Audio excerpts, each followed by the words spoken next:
Okay, good evening, everybody. Good evening, good evening. Here we come again. And we are going to be talking about the fourth characteristic of how you know the truth, how you recognize the truth. For truth to be truth, it has to have some certain characteristics. It has to have some certain characteristics. And one of those characteristics is what we are going to talk about today. But before then, let's recollect what are the other characteristics of truth that we have spoken about before. Number one, for truth to be recognized and identified as the truth, it must possess what characteristic number one? It is universality. It must be universal. All right? It must be true. That statement or that belief system or that practice must be true for all peoples, in all places, and in all times, at all times. Okay. Number two, for any truth to be recognized as the truth, it has to possess what other characteristics, what components? It has to be absolute. Truth has to be absolute before it is true. So if I come to you and I affirm anything and I say, yeah, because I'm a pastor, it's not enough for you to believe me because I'm a pastor. It's not enough to even believe me because I read from the Bible. So if I read from the Old Testament, for example, I was talking about, I released a video recently about first fruit. And people heard this video, they were convinced, but some people were writing and saying, well, okay, because I said, show me one passage in the New Testament that says you should pay first fruit.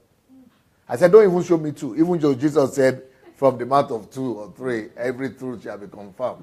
So even I said, I'm even giving you grace, giving you bonus. You don't need to even show me two. Let me relieve you of the trouble. Just one. One. Not be two. One. Just show me one passage. You don't even need to look for second one. One is enough. If you can find one that says you should pay first fruit in the New Testament, even tithe, if in the New Testament, if you can find one, not be two, that's what we say yes. But the guy that wrote, one of the guys who was, I'm sure who is a beneficiary of first fruit offerings, wrote back and said, well, okay, it's not in the New Testament. But even the Old Testament, but it's there in the Old Testament. Since it's there in the Old Testament, are we now throwing out the Old Testament? No, we are not throwing out the Old Testament, but anything in the Old Testament that we are admitting and we are going to be practicing in the New Testament must not just be present in the Old. We are Christians today. It has to be universal enough to at least get to this. Not just universal enough for that time. It must be universal enough, even not to even get to our time now. At least to get to the Bible times. At least to get to the New Testament. If it's not universal enough to get to the New Testament, it means it's not there. It's not worth it. It's not worthwhile. Yeah. Can you imagine? It doesn't, we can even say, okay, it's not universal enough. We have lived long time ago. It cannot get to our place. We can, but if it was not universal enough to get to the New Testament, forget. So it's not enough that people say they found it in the Bible. They could find it in the Bible, but if it cannot be supported, if it cannot be found in the New Testament, it's not truth anymore. It's no more truth for us. It's not truth because all the truth that are supported, that are still valid in the Old Testament, somehow, one way or the other, they are repeated in the New Testament. And you can see the sequence of it, that they are supportive of each other. So truth must be universal. Truth must be absolute. It must not just be absolute for that time. It must be absolute for all times. That is what makes it the truth. So since you cannot find it in the New Testament, it's not absolute even enough for Bible. Talk later for now. So a lot of things that people do in churches, they just come and say some things and talk. Okay, for example, people will go to church and tell you that the church, the service has to start with praise and worship.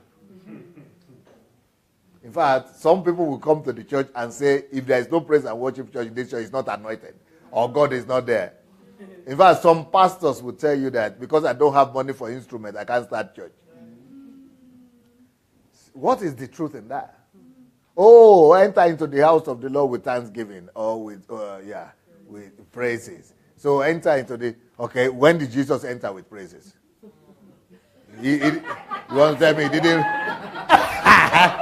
You want to tell me he didn't read it?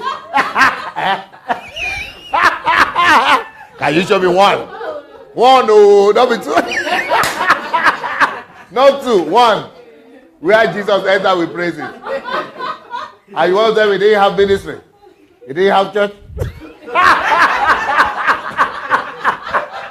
Okay, let's leave Jesus alone. Peter. Peter, with praises. You show me. Am I destroying your religiosity? Am I messing it up? One, no, not be two. One. So a lot of things that we have come to exalt, a lot of practices, they don't stand the test of time. They don't stand the test of truth. So there is nothing anywhere that affirms that if you don't have praise and worship, you cannot have church. Show me, okay, if you cannot even find Peter, at least Paul. Paul, oh, at least Paul. Show me one where Paul didn't start the church because he wanted praise and worship him.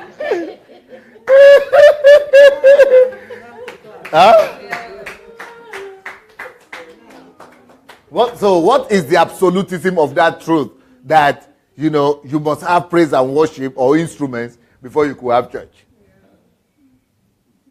It doesn't stand. So a lot of things people will tell you, oh, you must start with praise and worship. Who said?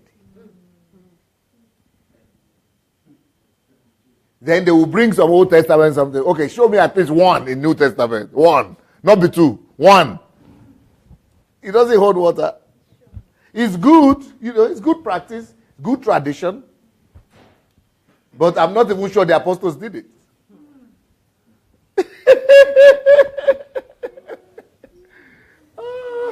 So we have come to assume some of our own practices as truth. Just because they have always been there. Or because that's what we inherited. You can do praise and worship anytime. Most of the praise and worship in the New Testament, you know where it was done? In people's homes. In their own private lives. It doesn't have to be part of service. They are talking about David. You think the dance of David happened in the church? You think it was in the church? Okay, go and read that passage again. You will discover that even that truth, they are saying he danced in the church and I would dance like David. It was not in the church, it was in the street. They were carrying the ark. So all those things we are all believing and stuff, they are good, but okay. But to now pitch a tent and say this is the rule and this is how things are supposed to be, I'm sorry. So we've discussed the first characteristic of truth, which was universalism. Then second one, absolutism. And the third one was what? Objectivity. Objectivity. That is, the truth must be objective, not what? Not subjective. Now, the truth, today, the fourth characteristic of the truth that we are going to look at today, the fourth thing that makes the truth that you need to look out for is the fact that for anything to be regarded as truth, it must correspond with reality. It must correspond with reality. It must correspond with reality. For example, when people come to church, those are our pastors. God have mercy upon them. God have mercy upon them. When pastors come to church and tell you, if you want to be rich, bring offering you must sow prophet offering or which other offering? Faith offering and all faith seed. Protection seed. 24 hours. So how did you survive up to now? If they are saying protection seed, so what happened? Who protected you before you bring that? Before they announced that seed to you. So how did you survive up to now? Who was paying the protection seed for you? But you lived somehow up to now without paying the protection seed. It doesn't rhyme with reality. It doesn't fall in place with reality. Protection seed. So, but I didn't pay any seed and I'm still alive. So which protection? What happened? It doesn't, any truth, any statement, any belief system, any word that people say that does not, you just think with your head, little, shoot. No, that's what we say in Russian. Just a little bit, small, troshki, shoot. Just a little bit. No, what do you say that in English? Huh? Just a little thinking. Just tiny thinking. Just, teeny weeny. Just a little bit of thinking. If you're asking me now to pay protection fee, not fee, seed, but I somehow managed to be here up to now. That's number one. What is it again? Completion. Millionaire status. Let me become first now, and then you make me first. Then from what you have given me, then I will pay you per percentage on top. But what is the guarantee that I will pay the millionaire status and I will not become?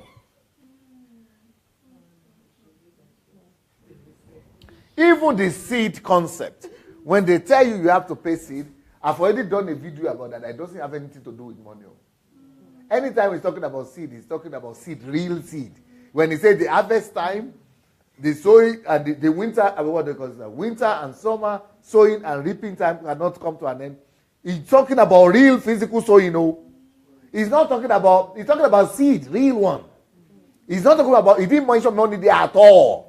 Harvest time and sowing time will not come as a winter and so it doesn't talk about money. It didn't mention money. So it's not real. So for somebody to now be using that as a reason for you to bring money is not corresponding with reality. So any statement, anything people do that is not corresponding with reality, it could be a good idea for somebody to make money, but it's not the truth. When they talk about Isaac, that is sold in the land in time of famine, was it money what he was sold? But today they are telling you about Isaac and they are talking about money. How come money even? Is it money? Isaac and money? How? He sold. It's not money he sold now. Okay, if you want me to go and sow like Isaac, give me a land and give me the seed. Me, I go sow am. Go give me a piece of land and some good seed. I'll go and seed. Even in farming, I will go and sow too. But how come I bring my money to you? But even that Isaac, he sold the money, he sold the seed in land. In a concrete country, in a place of work. So, but why should I bring it to you? You are a land. I know you are a human being. I know you are a human being. So all these things are not corresponding with reality. So a lot, but you don't be land now. So you are a human being, you are working everywhere. But that one went to cultivate the land, which means sowing that we are talking about is hard work. And you are telling me not to work. You are telling me not to work, I just bring it to you. So where would the miracle come from? You explain to me. Is the fruit going to be coming from where? From your house? From your car? If that's we play, I'm sowing to. Is it not where you sow to you reap from? So if I'm sowing you, okay, how much percentage will you give me back?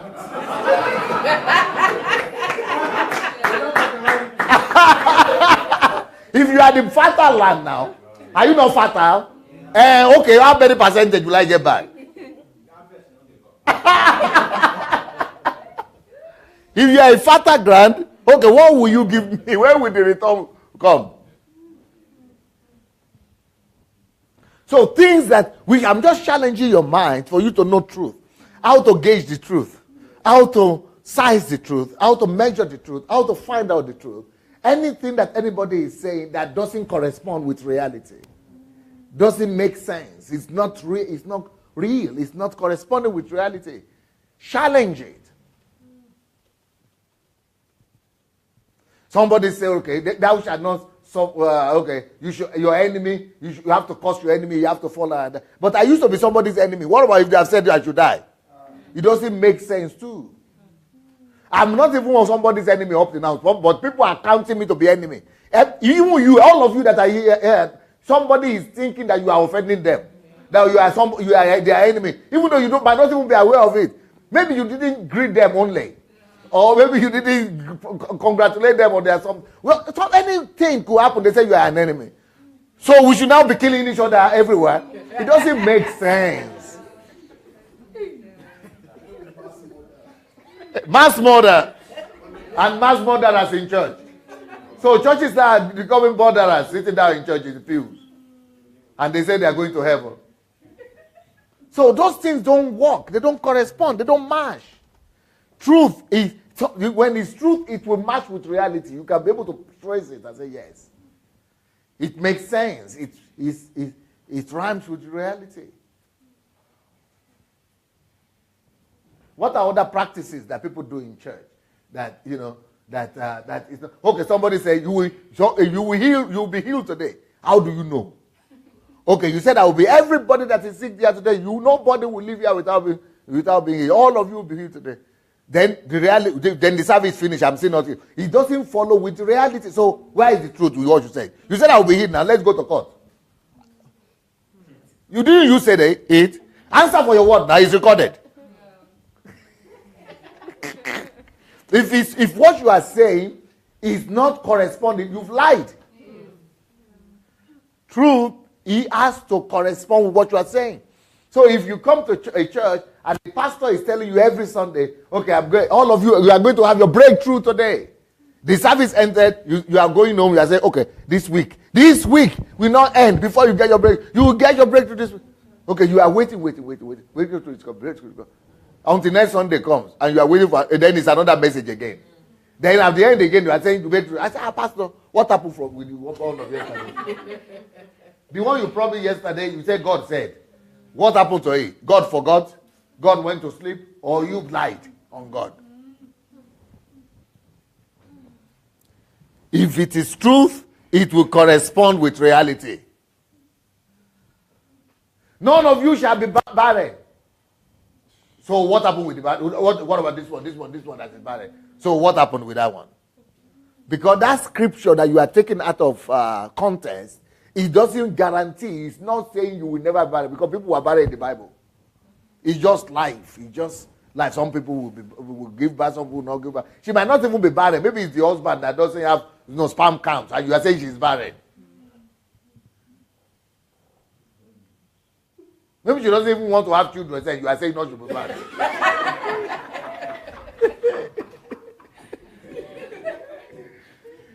Take scriptures out of something, context, and just be using it to. It's not corresponding with reality. Oh, nobody will be sick in this church.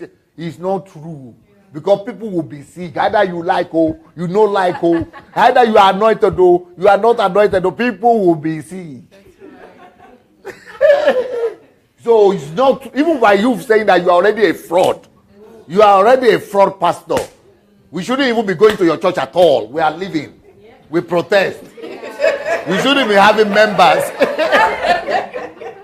You shouldn't be having members in that church at all. That church must be empty. It must totally be empty. Because it's not true. Okay, if you say, no, it's true, I'm anointed. Okay, let's count. And we have to monitor all the members of the church. If anyone falls sick, you are in trouble. Because you said they will not. Nobody will have accidents in this church this year. People, we have said amen. So what happened? What went wrong? If it doesn't correspond with the truth, then it is not the truth. Maybe it's your wishes, but don't put God's name there. Don't say God said. No, later on, after. Write your questions down, then you ask them. So anything that doesn't correspond with truth is a lie. Anything that doesn't correspond with truth is not truth. So for you to, how do you know the truth? The truth will always correspond with reality. The truth is not, if it is truth, it's absolute. So it will touch reality. It will touch, it will make sense. It will touch reality. If somebody came to Jesus and said, I came to you, they said, what do you want? That I will be made whole. He said, be made whole. What he said became reality. And the woman was dancing, became whole. They said, oh, son of David, have mercy on me that I may see. Okay, you touch him. Okay, go and see. It became reality. He saw. The woman with the something touched the hem of the garment. The tissue, you just said, okay, virtue went out of it. It went. What is the proof? There's no more tissue of blood. Issue of blood. Everything corresponds with reality.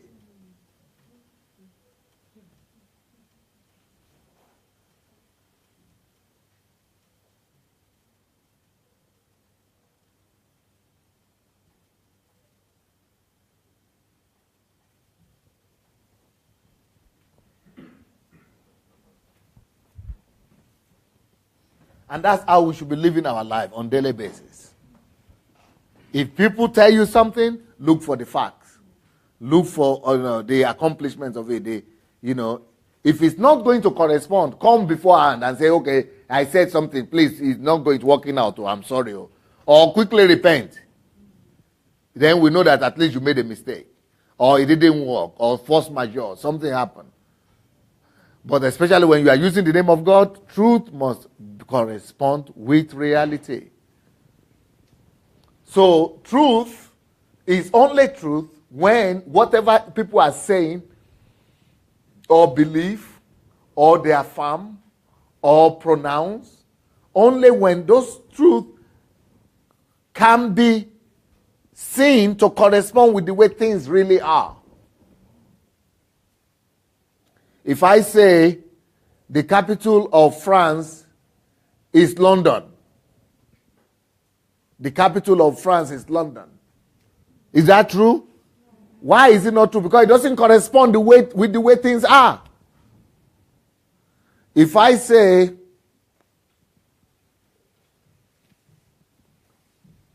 potatoes is harvested on the trees, you have to pluck potatoes from the tree. And I go to a tree, I can't see potato. It's not true. Why is it not true? It doesn't correspond with the way things are. Because potato is not on the trees, it's under the tree. It's in the soil. It's not corresponding with the way things are. It's not truth. Truth must always correspond with the way things are.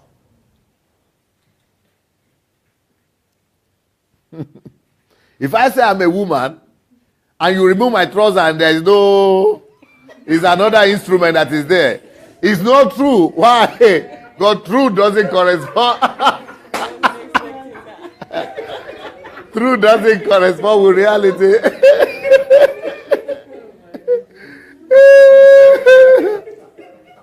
You can say anything you want, but it has to correspond with reality. So when gay people come and say, this one say I'm a sissy. What?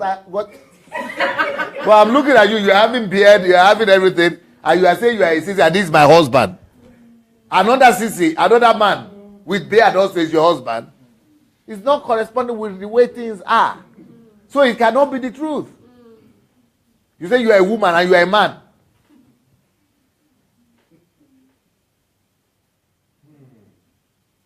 Then you say, oh, it's because we are homosexuals. Doesn't matter what you call yourself. You are not created like that. You are not it.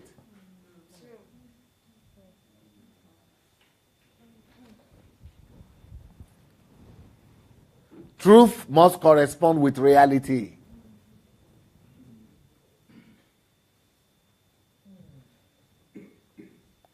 If I say the distance between here and Kiev is 20 kilometers, and then let's say I say no, it's 2 kilometers, but I've been traveling 10 kilometers, I've not gotten there yet.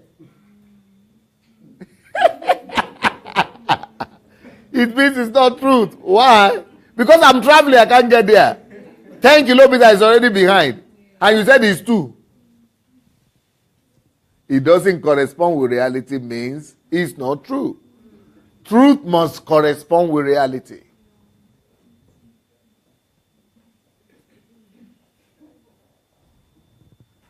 So truth is what corresponds with reality.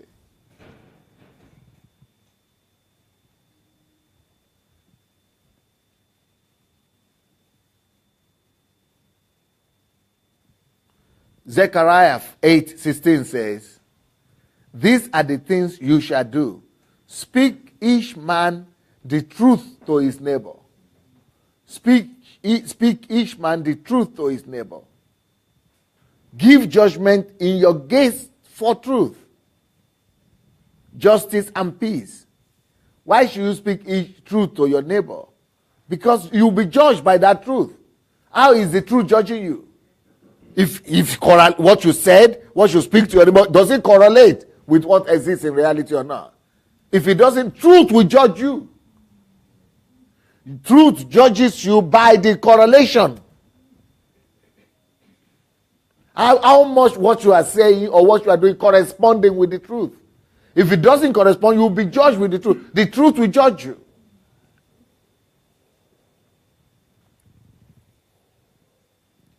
Psalms 146 verse 6 says, "Who made heaven and earth, the sea, and all that is in them?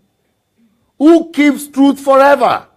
So the sea and the heaven and the earth, they remain stable. We can rely on them because they are all based on truth. Truth keeps them forever. So they are real. They stand still because they are based on truth. They are being kept by truth. Truth makes things to correspond with the way they are promised to be. If I promise you that if you go to McDonald's or whatever, any shop, and you buy something and they tell you that this is 5 kilograms or 2 kilograms, and you weigh it is half a kilogram, it's not corresponding with the truth. And you paid for 5 kilograms. That's lie. So every society must be based on these values. The value of truth. Things must correspond. That is what makes things work. The reason why planes fall from the air is because people can say they don't correspond with the reality. And accidents happen. Economy fails because what people say don't correspond with the expectations. Political systems fail because what politicians say don't correspond with reality. It's not based on truth. And anything that is not based on truth will be condemned. The truth will come to vindicate you. The truth will come to judge you. Proverbs 20:17 says, bread gained by deceit could be sweet to a man, but afterward his mouth will be filled with gravel. Truth will catch up with you, or it will replace the sweetness with gravel. Anything that is done opposite of truth will come and shame you.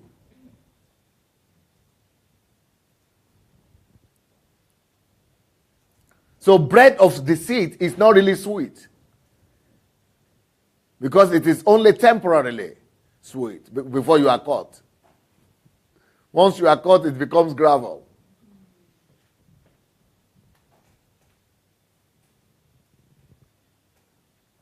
Psalms 96 verse 13 says, for he is coming to judge the earth. So what will you use to judge the earth? He shall judge the earth, the world with righteousness, and the peoples with his truth. Truth will judge the earth. What do you mean judge the earth? Which will judge the earth. Does it correspond? Does what you say, what you mean, correspond with reality or not? God is not demanding for your holiness and perfection. But whatever you are, the way you are presenting yourself, does it correspond with the way you are or not? If you are not perfect, you are a human. Tell the truth that you are human. That is truth. Truth justifies you in that sense. It's not because you are not perfect. But you tell the truth that I am human. Oh. So truth defends you because you are telling the truth. But if you are perfect, then say you are perfect. If you are. Because if you are not, truth will come after you. Just be truthful.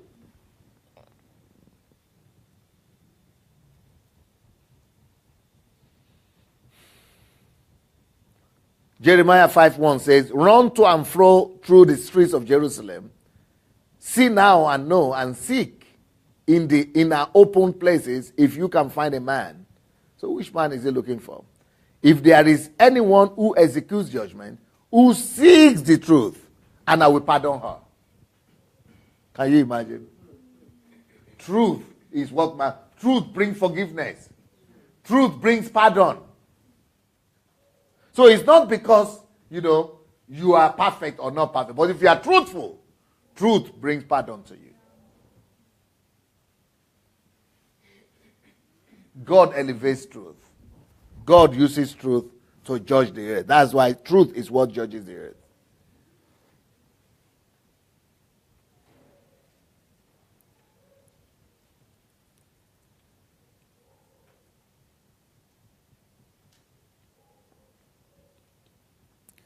I want to ask people a question. Especially people like Success, Victor, I know other people. They are the ones who are familiar with it. All of you are familiar with what people are doing in churches these days.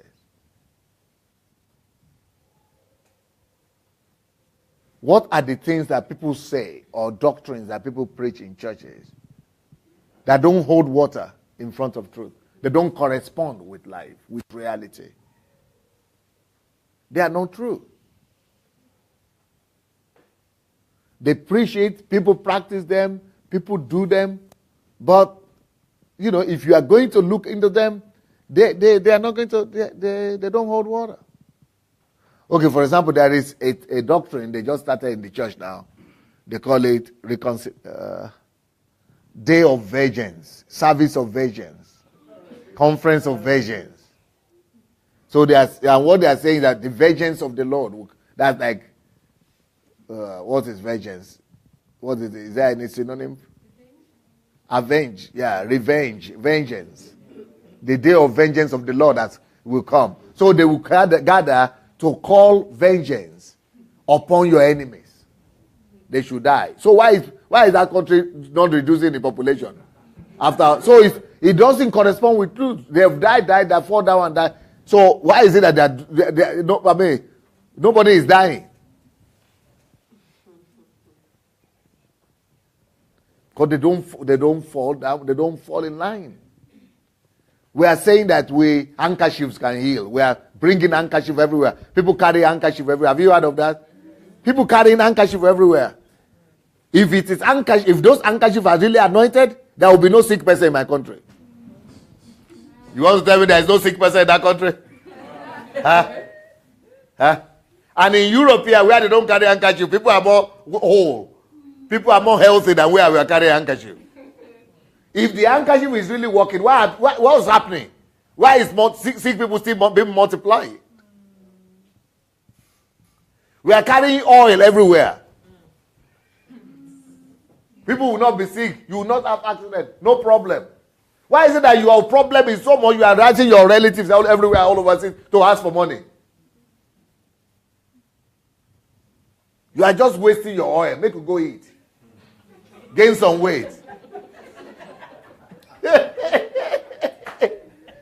All the handkerchiefs that are walking around that country.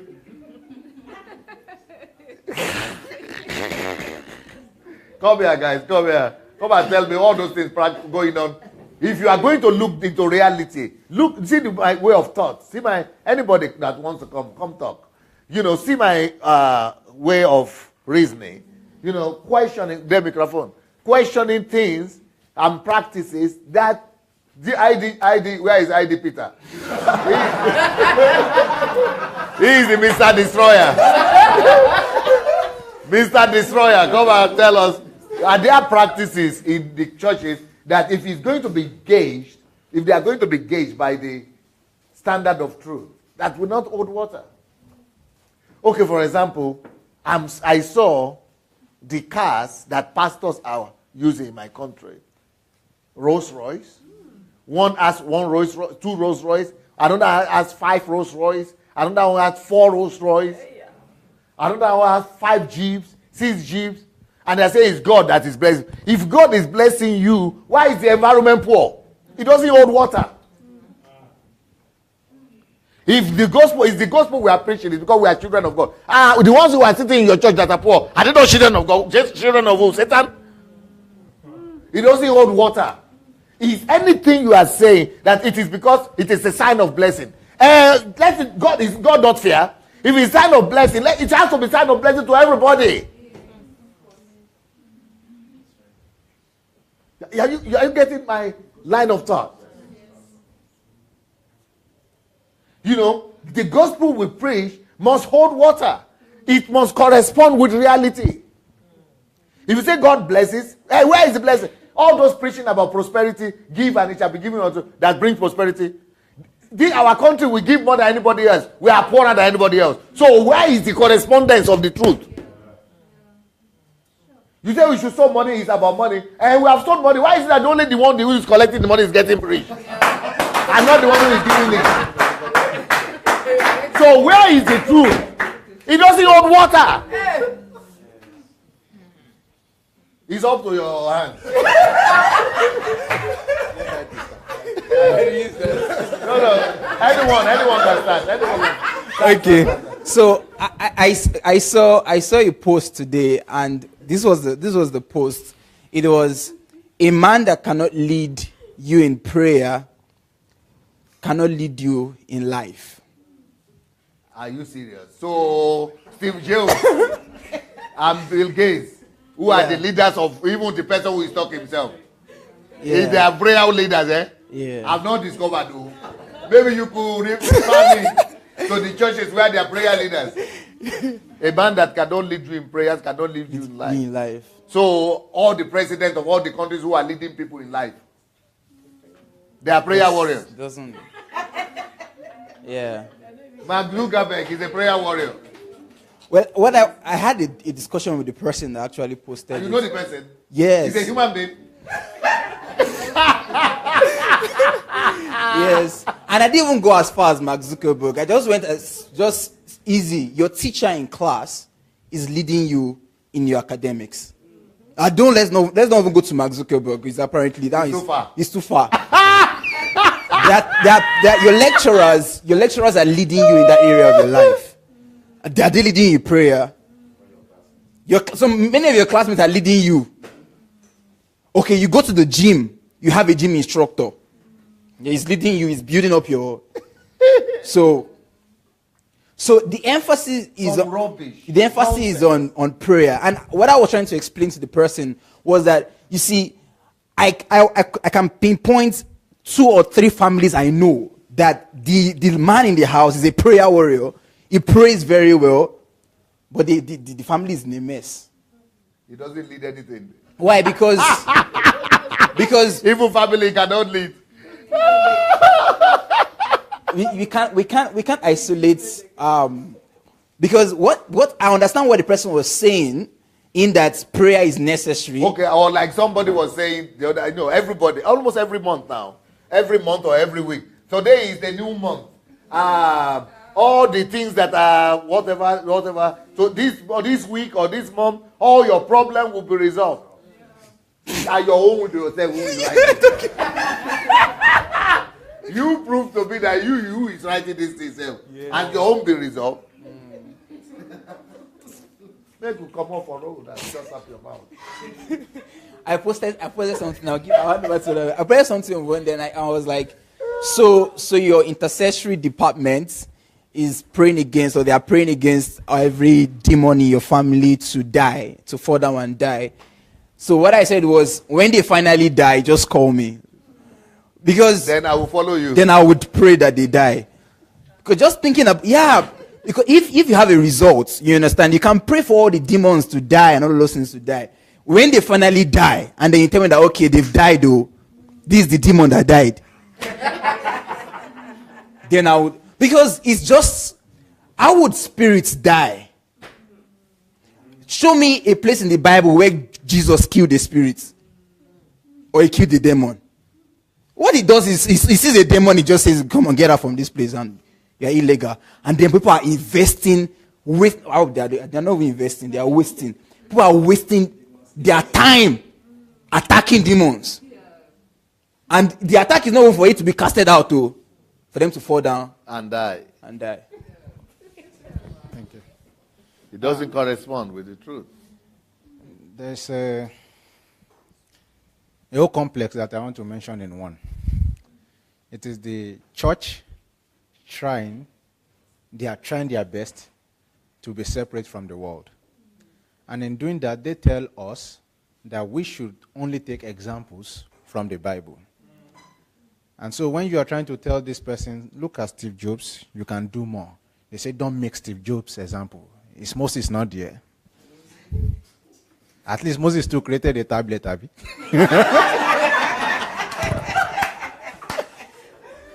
But where it doesn't measure up is that they are still on Facebook, created by a Mark Zuckerberg, who you think does not believe in God, who is a part of the world. So you are using his product, the product of somebody who is a part of the world that you are trying to take your things from, your people from.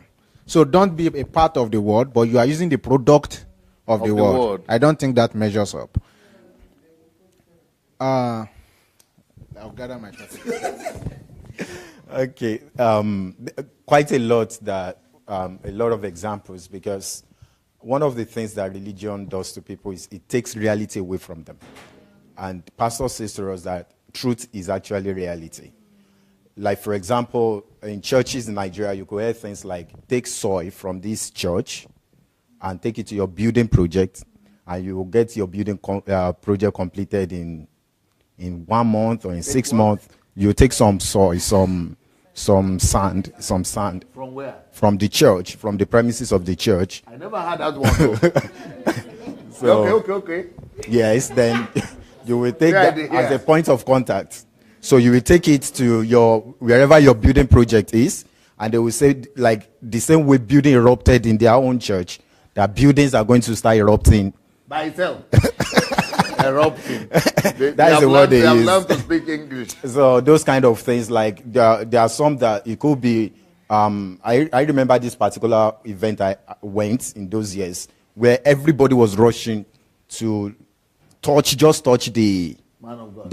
the car, just his car, because you couldn't even access. So there were a lot of protocol, a lot of security, and everybody was just trying to touch the car. Why? Just for healing, or there are some they would maybe for mantle, they would just want to rub maybe some handkerchief or things like that on the car of the pastor, and then, not serious. and then use it for whatever thing. There are some that they will say, bring the pictures of your relatives that are somewhere that are sick, or bring your certificate to church and come and anoint your certificate. For what?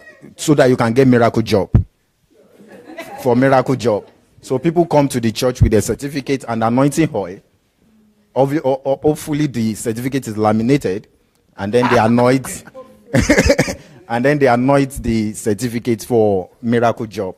So they pray, the pastor or some come with the certificate or pictures of relatives that are looking for a job or that are doing one thing or the other, and they pray on those things, for miracle and all those kind of things. So people live in this religious cloud where reality has been taken away from them. And one of the things that, for me, in fact, it's one of the articles I'm going to write this week, is this same fact. Like, for example, somebody will say, like in churches, we have examples where people will come and say, praise God, the doctor said I needed surgery, but the pastor prayed for me, and God cancelled the surgery and all of those kind of things. I'm wondering that, couldn't God have used surgery as a means to heal you?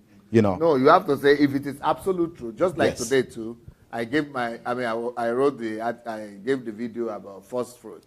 One woman came and said, I don't care what you say. If it is biblical or it's not biblical, I don't care. I've given first fruit before, and it works for me. So if it works for you, is it absolute truth? If it is truth, it has to be absolute. If it is truth, it will work for anybody who gives first fruit. Yes. And if it is true, it will work not just for you or for your church members. It will work for everybody, everywhere, in any places. So if it is true that it's your anointing and the anointing of your pastor that is working, why is it that it's not everybody that he prays for that gets that thing? Yeah. And if it is true that it is, that is the way your church is so anointed, then why do we need the hospital still? Mm-hmm. Because those truths don't rhyme. They don't rhyme with reality.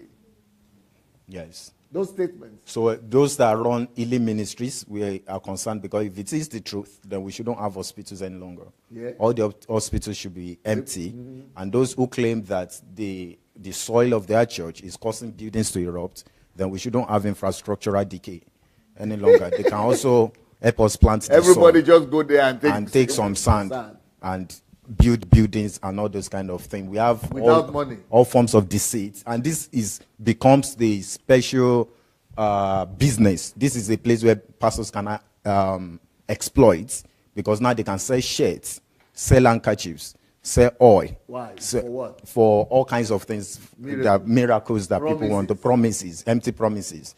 So a lot of people keep buying, or it's the same concept that every religious act in Nigeria is based upon. Because it's the gospel of fear and the gospel of miracles. So everybody wants to exploit each other, buy handkerchief, buy oil, buy this and buy that, buy miracle pen for exams, and all kinds of things like that. So this is a way by which religion is really exploiting people and taking us away from reality. So if it is not real, if it doesn't correspond with reality, then it's not the truth. It's not. Thank you. Okay. Let me just give this three, then okay. So I think the substratum of everything, and now they start the manipulation, is to tell you that sense in. How can you tell me to use sense where God is talking? No, sense. To use your brain. Your sense, common sense. Yeah, to use sense when God is talking. When indeed, many times, especially in Africa... Is it not God who created sense? No, when is God, the sense should not be. You should not bring sense at all. So when you are coming to church, and if it's spiritual, it's not sense. So Jesus was not talking sense? No, he was talking spiritual. So every word that is coming out of the pastor is spiritual. I had a discussion with one someday. I even had to go sarcastic to say that, that means all the preaching you preach in your church. I sure you preach, say yes. So that means all the preaching you do, the manuscript was sent from heaven. Say the person I'm making, I feel stupid by being sarcastic that way. How can you tell me that intellect is suspended where spirituality comes in? And even when you are preaching, there's no iota of your opinion or the intellectual interpretation of what you No, the thing is that there is no spiritual expression without the mind. The mind, everything is done through the mind. The mind is the only instrument through which you can express everything. Spiritual experiences. And even this one, I think Pastor Nkiru was a first-hand witness to that.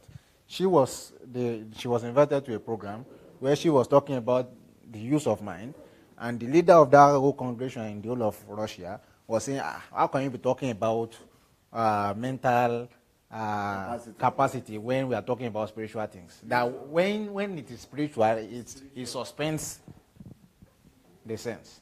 So Jesus suspended sin. Yes. Brain, right? Yeah. Don't use brain. Don't use brain. Jesus was not using brain. Yeah, it wasn't. So when they already do that one, they've already incapacitated the mind of the people. So the people already are indoctrinated to saying thinking is prohibited in this place. So that's why a lot of people go to church without thinking. Because all they believe is that the spiritual is another sphere they must go into. So when on God Sunday. says, come, let us reason together. It was God, not pastor. So, but they don't read that one. They don't read that. And so this one has now, it has built the platform where the opinion of the pastor easily passes as divine instructions. It just happens like that because now it must be God talking, even if it is the pastor's opinion. We've seen it in scenarios where someone Even if not just opinion, pastor's error. Error, yes. Where, yeah, I was going to that, and I'm going to mention a scenario, even though I'm not going to mention the name, where the person said the TV is devil's box. Yeah. Some days later, network came. Then the person joined cable network. Came on TV. Yeah. Himself. Mm-hmm.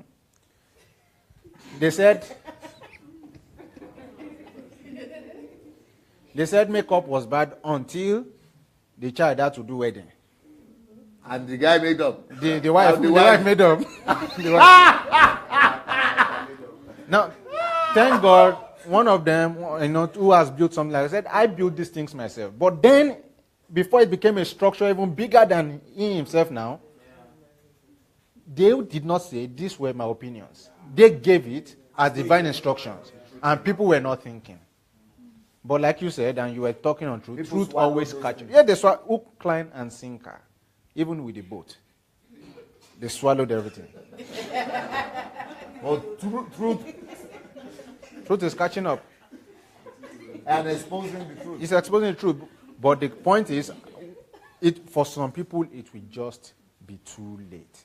And that's why every one of us sitting here, we have the challenge to speak the truth. You just may be saving somebody. You just may be saving someone. Then there's another one they say that I find quite offensive, especially when I go through the metro. Every time it annoys me. When I go through this metro in Kyiv. How do you say pray until something happens? Push. They call it push. Say push. Push means pray until something happens. Then the congregation will say, preach, preacher. Then someone will say, preachest. How can you pray until something happens? They never talk about work. So they make you suspend your work. No. They don't say persevere, in fact. They don't say push. They don't say stay in the lane. They don't say what they tell you is what they tell you is suspend everything called human, make it divine. And indeed, miracles, as I have learned, and I don't know if people, it's just because they are not thinking again, miracle means rare occurrence. If it were not rare, it will not be called miracles. It will just be an everyday event. So how then can we continue to live our lives on the basis of a promise that is not promised? And it's not guaranteed. It's a promise, but it's not. You are not even the one who will determine when it will come. It's so rare that, as a matter of fact, when we say miracles happen in events, let us do statistics again. We'll see that it doesn't correspond to reality. Yeah, let's do statistics. 100,000. Yes, 100,000 people. Truth. Let's find out the truth. Yes, 100,000 people attended an event. 10 people came to give testimony. What happened to the rest? Reality, truth. It doesn't correspond. So when they say again, pray until something happens, somebody somewhere is walking and persevering. I wish this man was praying. The man who did light bulb. Thomas said it. I wish he was praying until something happened. We wouldn't have had it now. I just wish. He was experimenting. For the 1,000. He was in the laboratory. And so this thing is why 99% of every research going on in the world is, 1%, only about 1% is going on in Africa. Out of that 1%, 90% of that 1% is a research that has been made, studied research. So, like, if what you've done, I now take your book, and now start reading your book to find out truth. That's 90% of what we do in Africa. Because research was not encouraged, we have been told to pray. where indeed God, the Bible says God hide things from things, but it is the glory of God to conceal things. On us, king, to search them out. Research. We are indeed not searching. But this truth we are talking about today, that it must correspond with reality. And how do you know if things correspond with reality? Through research, through laboratory, through experiment, through statistics, through investigation, through history, through research. So that is on the basis of what research is coming from and what laboratories are coming from. Everything must be searched and investigated and thoroughly compared with reality. So, for example, I'm sorry to put you on the spot. He was praying for 3 months maybe it was only 6 months. He needed finance and he was trusting God, praying for 6 months. But 1 month, he got work. And what work provided for him in 1 month? His prayers didn't do it in 6 months. In 6 months. And even if in fact, someone had been the one to give him what he gave him, the person will be walking like this. If I was me, I would be walking like this. Because now I will become like I'm your Lord. Yeah. What work? Because work is truth. What work? Work guarantees that when you work, there will be results. That's truth. Prayers. It's not guaranteed because it's not truth. So when they are saying pray until something happens, they are not even telling you. They are making this prayer an event. So you live your life in the expectation of that event. Yeah. So you keep praying and praying. So oh God, people just don't think. Sorry, so Microphone. No, you speak louder. You speak louder. And in English now. You want English now. So when you are saying pray until something happens, and you are not talking about work, the principle of work, which is true. Because prayer in itself, like Pastor has said in the afternoon, for those who listen, it's not an event. It's a life process. Yeah. Okay, they will change the battery now.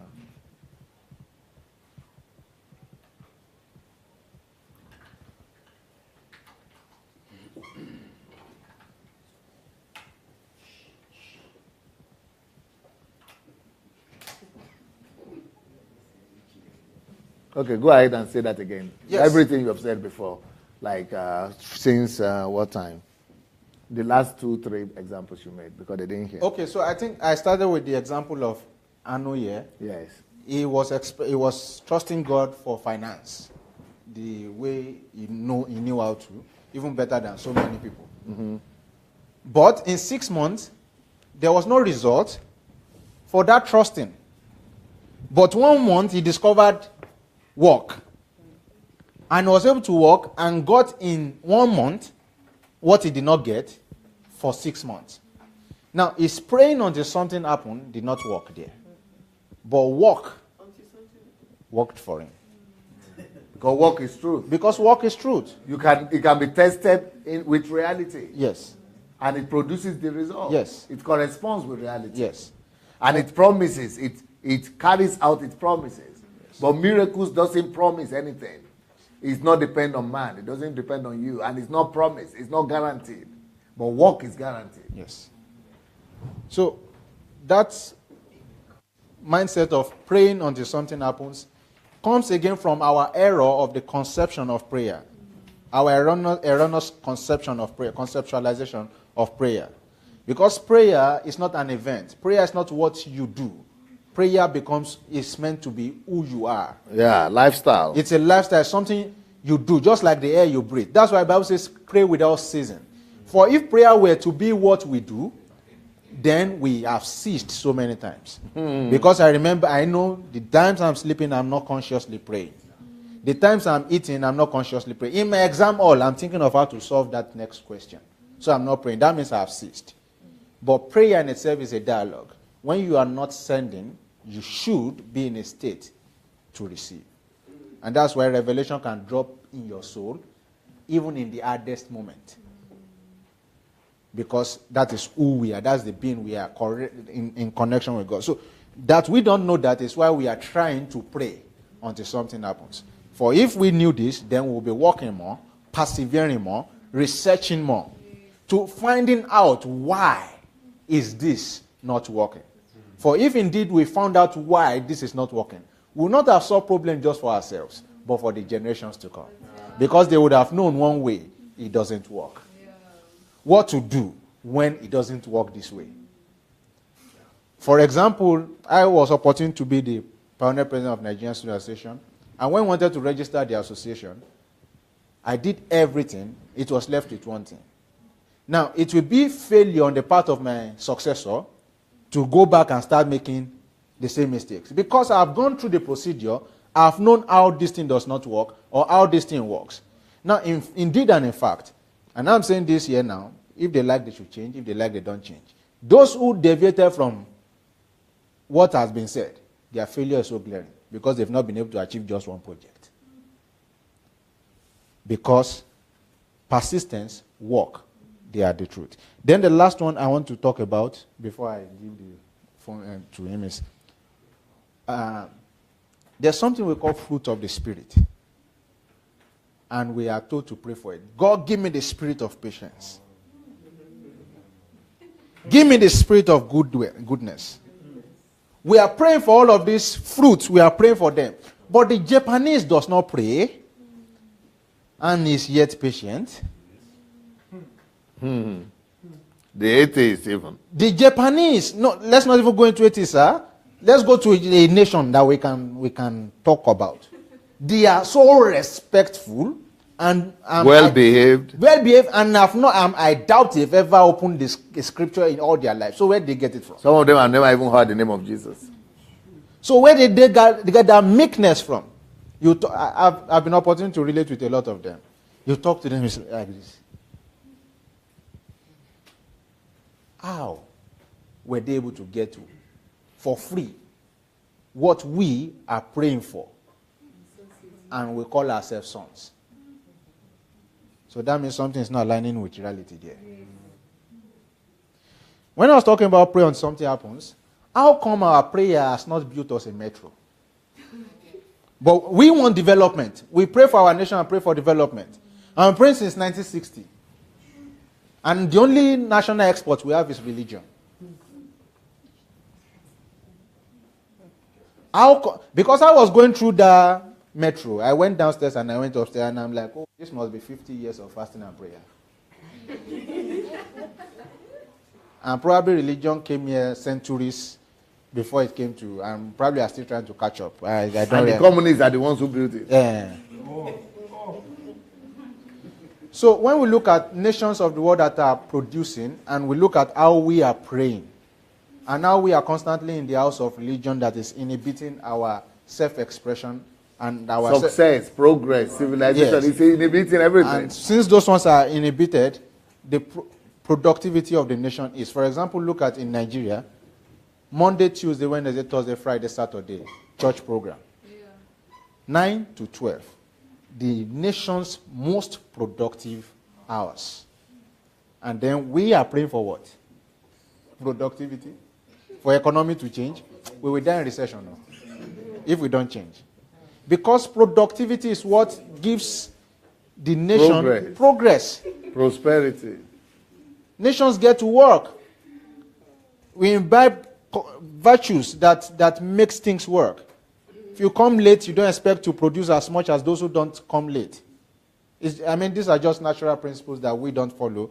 And someone is praying for a miracle, it does not align with reality. Thank you.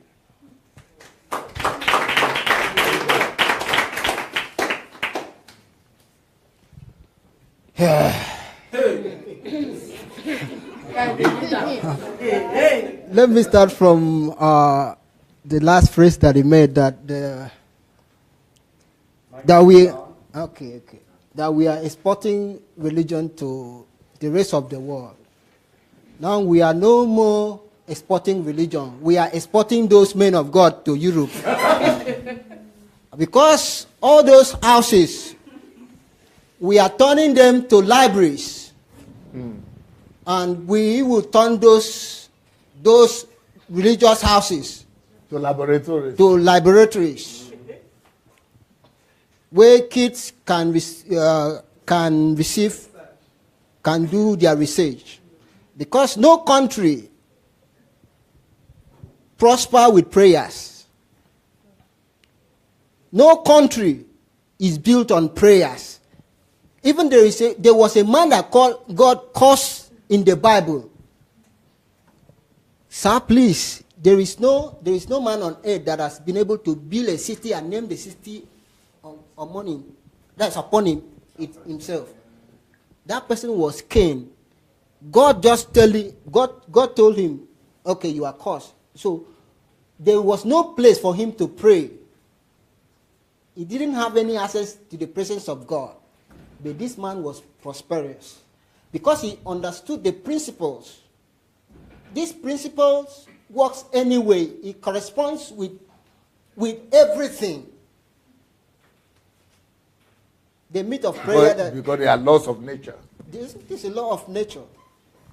Of course, in Nigeria, in Africa, when you want to do something, they will tell you pray. Or you come, man of God, lay his hand on you. If you want to go to business, you did not read any business book. And you come, you ask man of God to pray for you. It's just sealing the ignorance.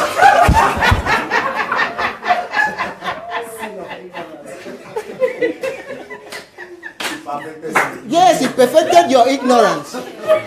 Yes. With his own ignorance. With his own ignorance.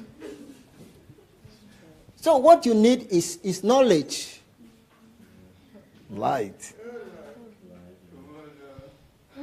Sir, I'm sorry to say this. I have seen many prayers warrior and spiritual men, but they are pulpit in their mind.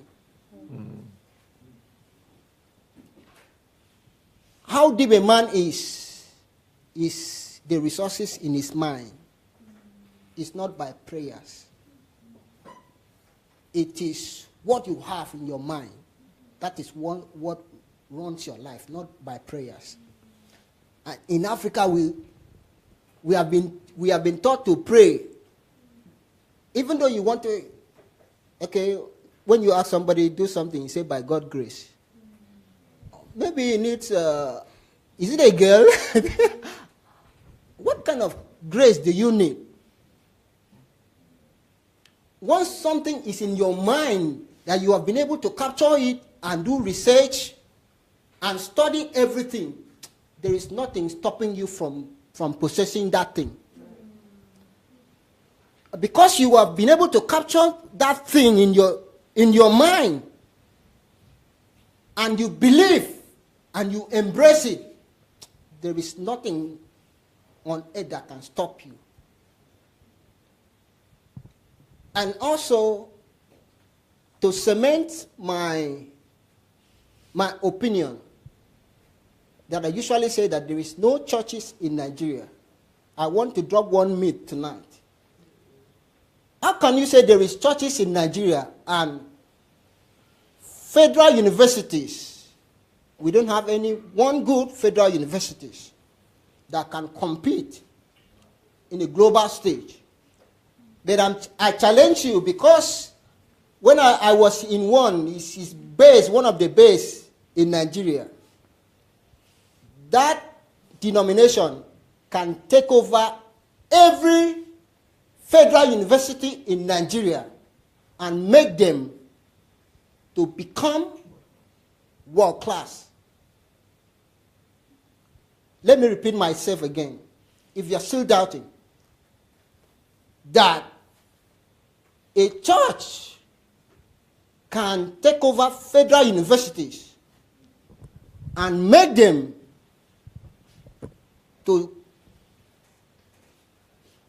to be competitive in global stage. Because I was in one, I know their financial capability. As a matter of fact, five organizations in Nigeria, 5 churches organization in Nigeria, if you put all the banks, they are richer than the banks that we have in Nigeria because of their assets that they have. They have assets in the...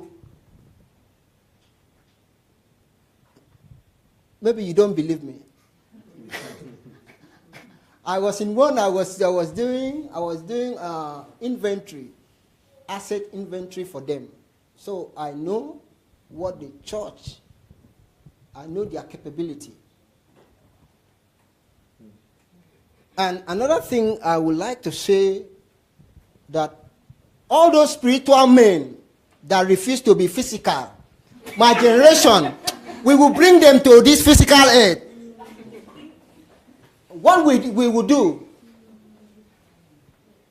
will do, in this generation, we have taken up the challenge upon ourselves to speak out. When we speak out, all those religious houses will be empty. And what we are advocating so that people realize that they are the church. Yes. Because a lot of people don't realize that they are the church. Every Sunday morning, this is my post. My post is all ignorant churches worldwide go to the places that they consider to be church. Many of them are ignorant. They don't know that they are the church. Because Jesus Christ said, destroy this temple and I will raise it up on the third day. And that is why Paul says that there is this treasure in earthen vessels. Yagala de Bush. He's talking about the church. He's talking about me and you, that we are the church. Not us paying more emphasis on those buildings. And another thing I want to say is, because I want to talk about the marriage aspect.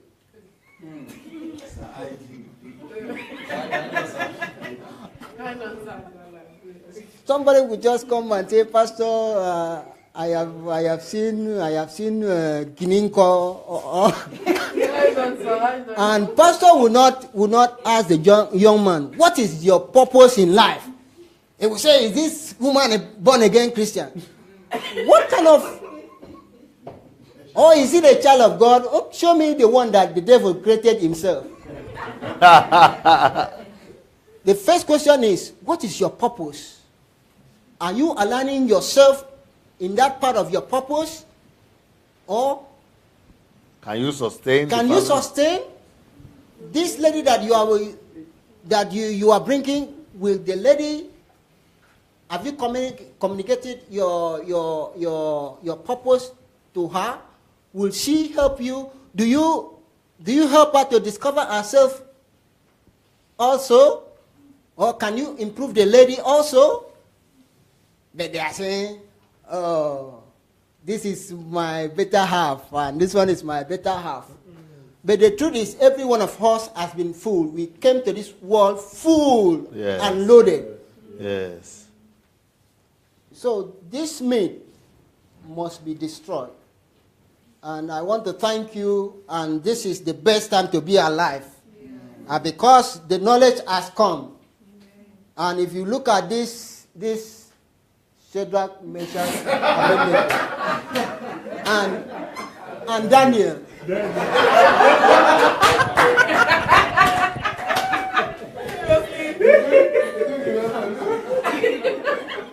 In the land of Babylon, it took only 4 people. In case you are on the platform, Babylon is in Iraq. So it took only 4 people to stand on the side of the truth. So we, these 4 good-looking gentlemen, we are saying that all those spiritual fathers, we are bringing them back to physical. And I repeat again, we are bringing them out.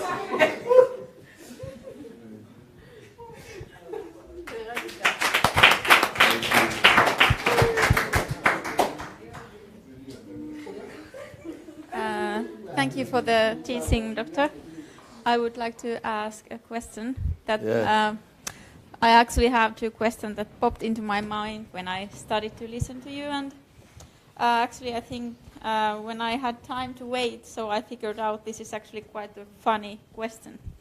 So there are problems in churches. This is like about you said what people are doing in the church and saying that it's the word of God that tells us to do so. So if someone has said that we should all drink from the same big cup when we are having the communion, so every member of the church has to take it from the same cup. Because I will not do it. yes, but do you want to hear why? Why?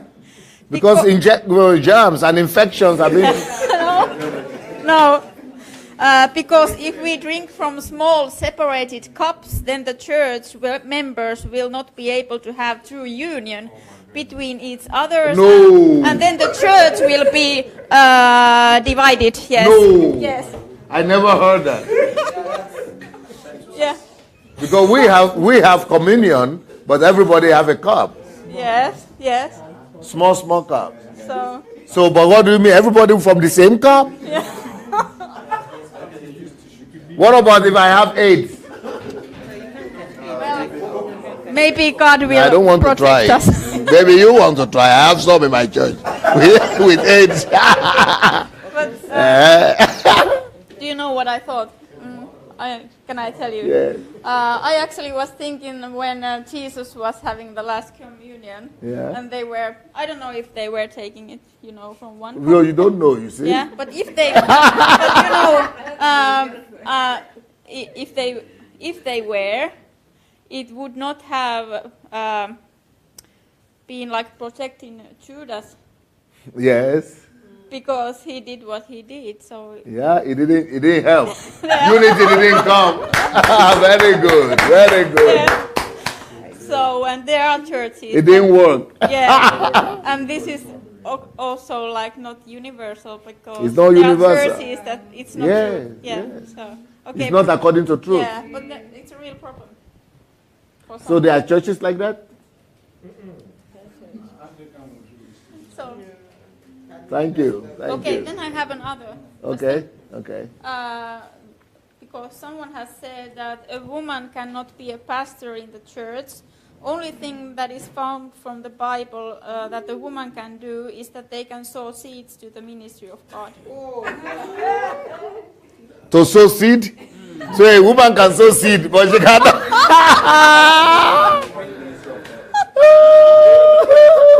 A woman can sow seed, but she cannot be a leader. Crazy. It's not consistent, because if a woman cannot do that in the church, but why is a woman becoming president, prime minister? It's not absolute. It's not consistent. It's not universal. It's not consistent with reality. It's subjective. It's not objective. Every point is wrong. Yes, but could you please give some points from the Bible that woman should that woman can be leader? also do? Like, I was thinking about when the Bible says... I know all the answers to that. Yes. But I don't even think it's worth wasting my time. But can you please tell some that I can... You want me to tell you later on? Okay, first of all, go to Romans 16. Yes. Romans 16. Yeah. Ask women who are the home leaders. Then, is it Luke 18 or Matthew 18? With us women leaders. Actually, Jesus had women disciples too.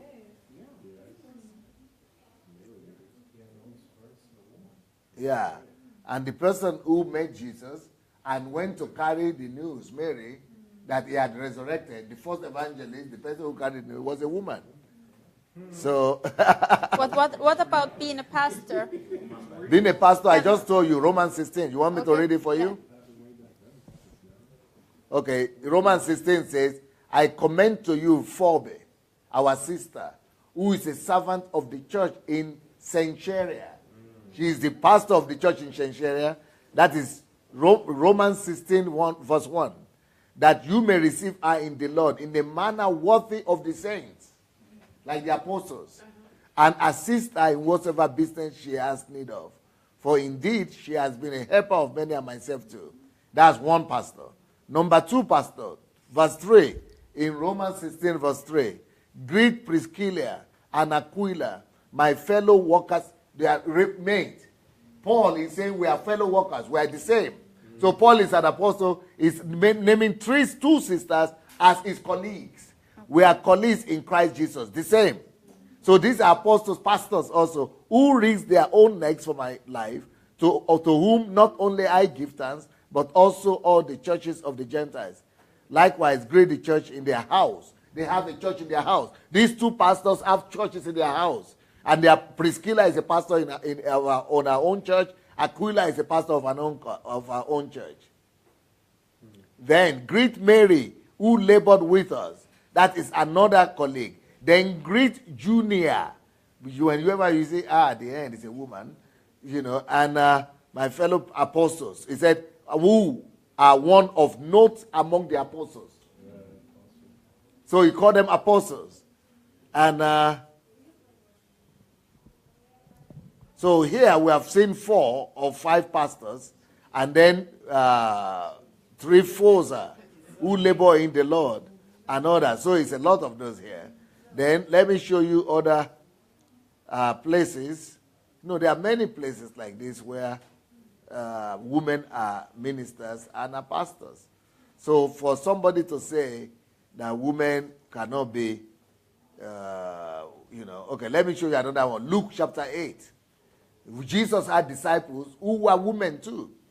He says, now it came to pass, Luke chapter 8 verse 1. Now it came to pass afterward that he went through every city and village, preaching and bringing good news of the kingdom of God. And the 12 were with him. He said, these are his disciples. The 12 were the leading ones. Then, and certain women. She never tell us about that. That besides the 12, because in the time of Roman Empire, women were not recognized officially.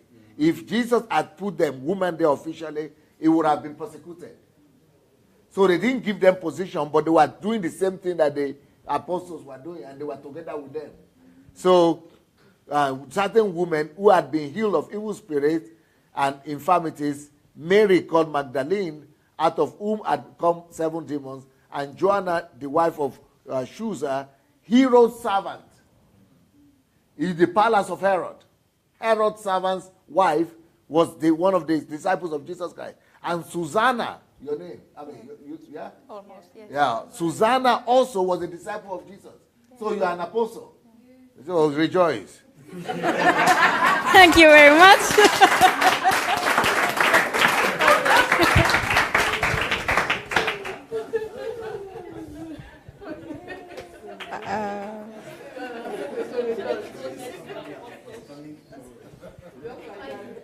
Hello, everyone.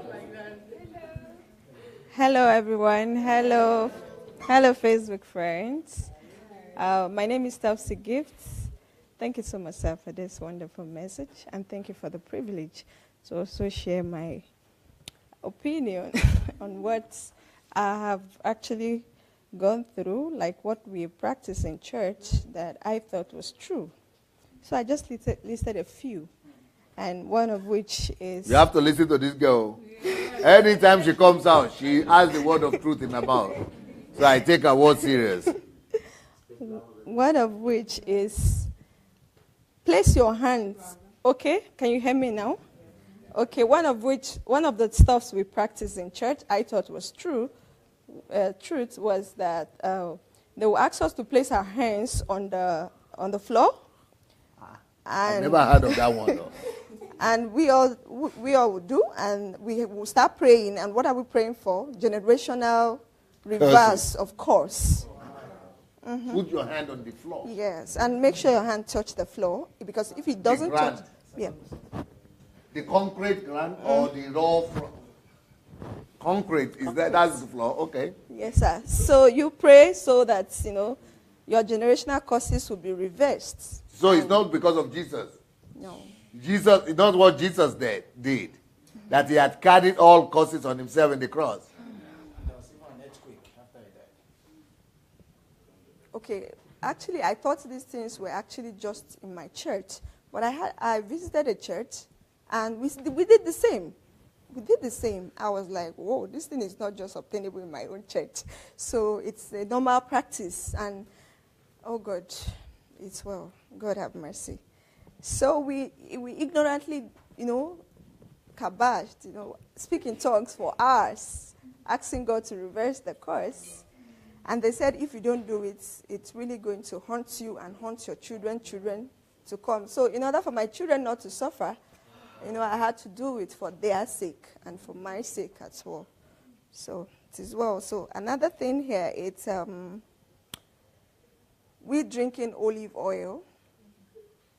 You drink olive oil so you can get healed. Maybe if you're having fibroid, as a woman or whatever, you drink the olive oil. Maybe you finish a bottle of olive oil, that before the next day, that olive oil would dissolve that fibroid. And seriously, and there was this woman, I learned how to make dresses. I learned from her shop. So I never understood what she was saying, that some of those churches are all fake, because she had fibroid, and she told me she had gone to a lot of churches and they've used her to do a lot of things, and she still have the stuff. So she's so busy abusing pastors because they eat her money, and they make her drink some liquid stuffs, and it never worked. So that's why most times she talks with so much arrogance and pain, but I never understood what she was talking about because it never happened to me. So I didn't understand. So some of these things are really what we see in church, and there's one they call 360-degree prayer turnaround. Yeah. What we do, we face north, south, east, and west. So at every prayer point, they ask you to pray, you face north. Okay, go ahead. I want to hear this one. At every prayer point. Louder. At every prayer point, you face the north, the north region. You pray, for healing. You pray for blessings. You pray for power. You pray for, mantle and all that. Only north, white north. Then, after few prayers, you turn west. You do same. After These few are prayers, all witchcraft here. So we must do 360 degrees. If not, the prayer won't be answered. Oh, God, man. And these are gospel churches?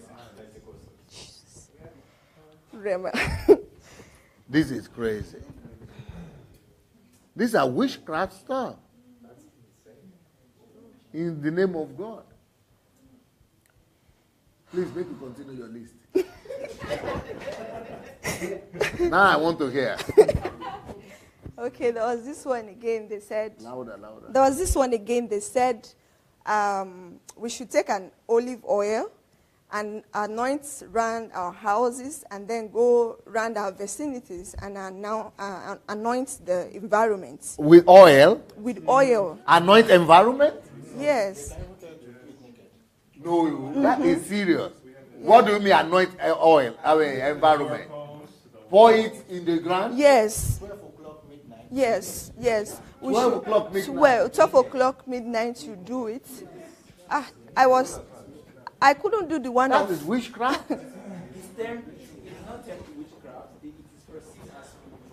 But that's witchcraft, I'm telling you. It's witchcraft. What I'm just saying is, the viewers...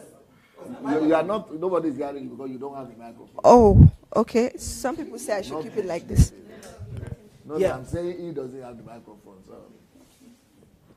Oh, should I continue? Okay, so I couldn't do the one of anointing environment because I was scared coming out in the middle of the night. I never knew, I can't imagine what would happen to me. And then somebody just find me doing some rituals. I don't know what some area boys was going to just dissolve me. So I didn't do that, but I did the anointing of the house because they said... Anointing what house? Yes. How do you anoint house? How many gallons of oil do you need? So because of that, you have to buy the oil, and you buy the oil from the church because church is making more money from that. So that oil the pastor has to anoint that oil, not the type you just buy anywhere, because it's special anointing oil. You see, these things cannot be true because where is the absolutism here? Where is the universalism here? Where is the objectivism here? Where is the correspondence with reality here? It doesn't even stand any test of time. It doesn't even stand any test at all. It's a shame. Jesus. If these things are happening in church, what she's talking about, and people are writing that she's not lying, that what she's saying is true. Then there is no gospel in Nigeria. Now I understand ID. Now I understand ID. Now you are making me to stand up. Seriously. For real? This is for real. And there are even much more that are even more demonic. Because there's some I couldn't do because it looks awkward for me. How can I do something like this? They say bring your picture of your family member and then get a salt. I know salt is something special. It's something perish or what do you call it? Fetish. Uh-huh. So you place the picture and then you pour salt around the picture. Jesus. That's witchcraft right there in church. Oh, Jesus. And this man is... This man is what? This pastor is very popular. You need to see hey, the way people worship this man of God is like their life, their soul, their prosperity, their whole life is tied to this altar, to this man. If you take away this man, they are dead, they are gone, they can never be human, they can never amount to anything in life. So because they put fear in you and all that, make you disciple and all that. So you don't have, and then... So I even heard that in one meeting, a big pastor also, one of the popular ones, that the man of God told his people just before the New Year or something to bring broom to the church. Maybe people never heard about it. Is it cutlass? Cutlass. To bring cutlass to church. And some of them bring broom to church. Or one just broom to church. So that you cut off the head of your enemy. And with cutlass also, you cut off the head of your enemy. Yeah. With broom, you sweep out your... Okay. Your poverty, sweep the demons, sweep poverty. With broom. You know, and then they ask you to get stone when you are coming. Stone. Make sure you get stone. And like Muslims, do they have a black place where they throw the stone at? But Muslims do that. In Mecca, they have a black stone where they throw the small stones again. So in churches they bring stone now. Bring stone and bring fruits as well for Fruit prayers. for what? For prayers. So that you eat? Not you won't eat. Who will eat the fruit? I don't know. You leave it in the church? Yes. No. Bring fruit. You bring it and leave it in the church?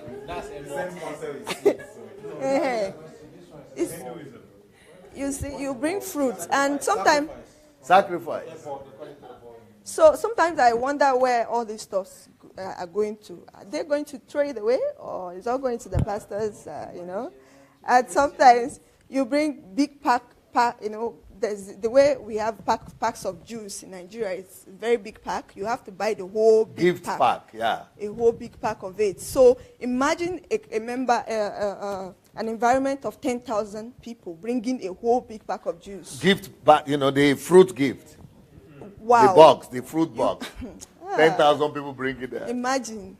The pastor has got the party right there.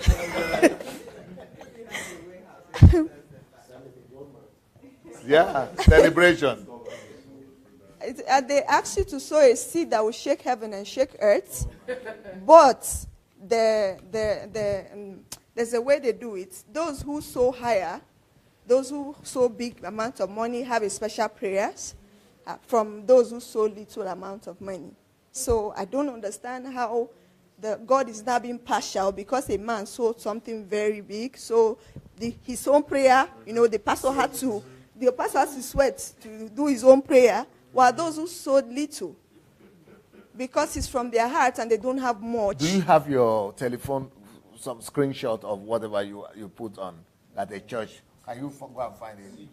Yeah, so because this person doesn't have much as this big man does, so he or she is being seen as, a poor man, so your prayer is little. But in the Bible, when Jesus was talking about the woman who sowed it's the poor that God pays attention to. You see, it's from the heart. But people are not doing it for arrogance and pride, for glory of men. In fact, most of those big men, when you go in private to meet them to help you financially, they would want you to scratch their back so that they will scratch yours. But in public churches, in public when they want to give the big money, they would want to give the biggest so that people will now start looking up to them for help. When the pastor is not there, you come to them for help, then they want to take advantage of you. And even the pastors, some of them are not aware of all these practices, but there they call you the worst sinner, but they don't know that the worst sinners are also in the church. So I don't know, a lot of things we do in church that is not really right, and I don't find any base. I don't find, sometimes, even though nobody taught me about the truth, but I just see that some things are not right. Just common sense, just because you're thinking, because you think. I just see that things, they don't work. These things are not right. So I really don't do most of them, but I just do the little ones I have faith in doing. And then they coming to first fruits and all that have been used, because I go to work, after working, I pack my whole money and give my whole 1 month money to a church, and they say God is going to bless me. And I list, at the point they make you write prayer points on what you want. We all envelope it and seal it with prayers and give your first fruit, but it doesn't work. I've done it several times. At times I ask God, don't you see me? Like, have I sinned that you cannot answer my prayer even after I've given the seed? But it never worked. So at the time I stopped doing it because it never worked for me.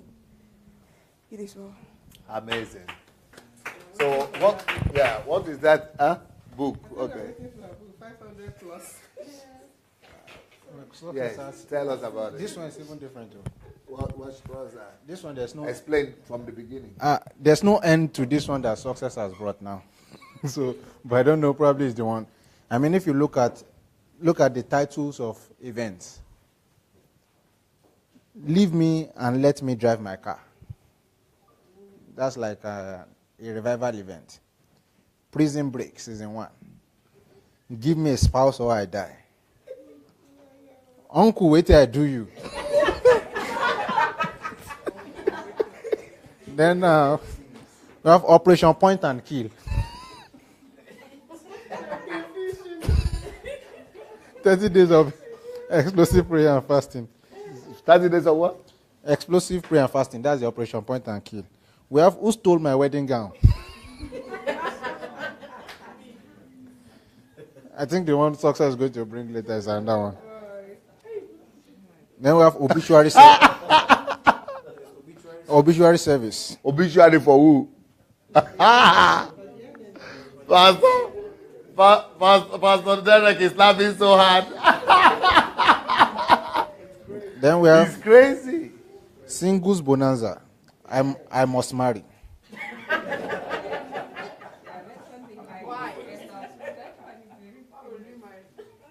Then we have this one, August Night of War.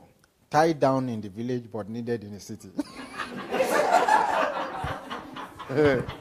Is he a poet? So there's no end to this thing. I mean, they are ridiculous. They are just so ridiculous. Then we have, you can check Google, ridiculous church poster. Then we have, oh Lord, release my visa. Are you serious?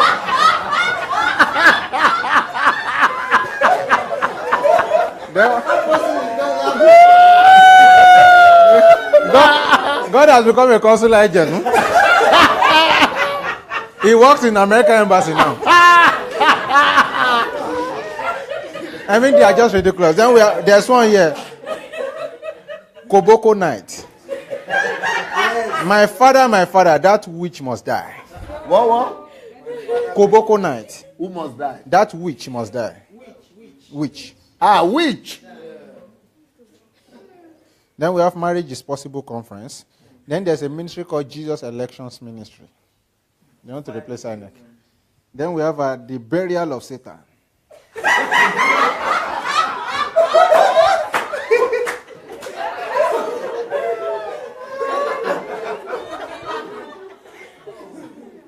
Then there's a church called Mountain of Swallowing Problems Interdenominational Prayer Ministry. Then there's another program. I don't tire for this nonsense. Then there's one here. I will not leave Lagos empty-handed.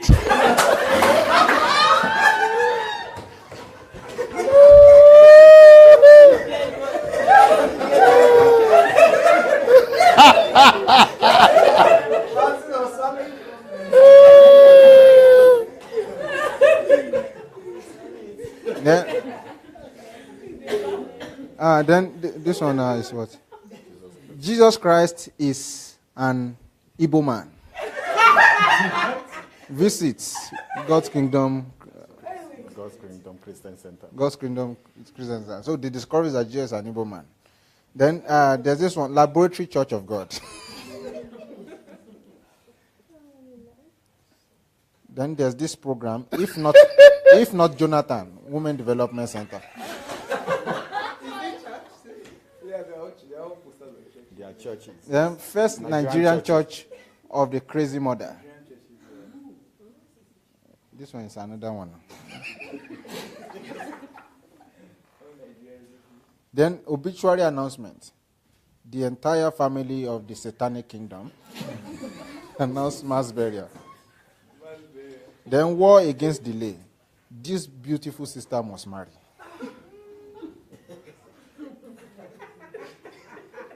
Then we have NTA Channel Jesus.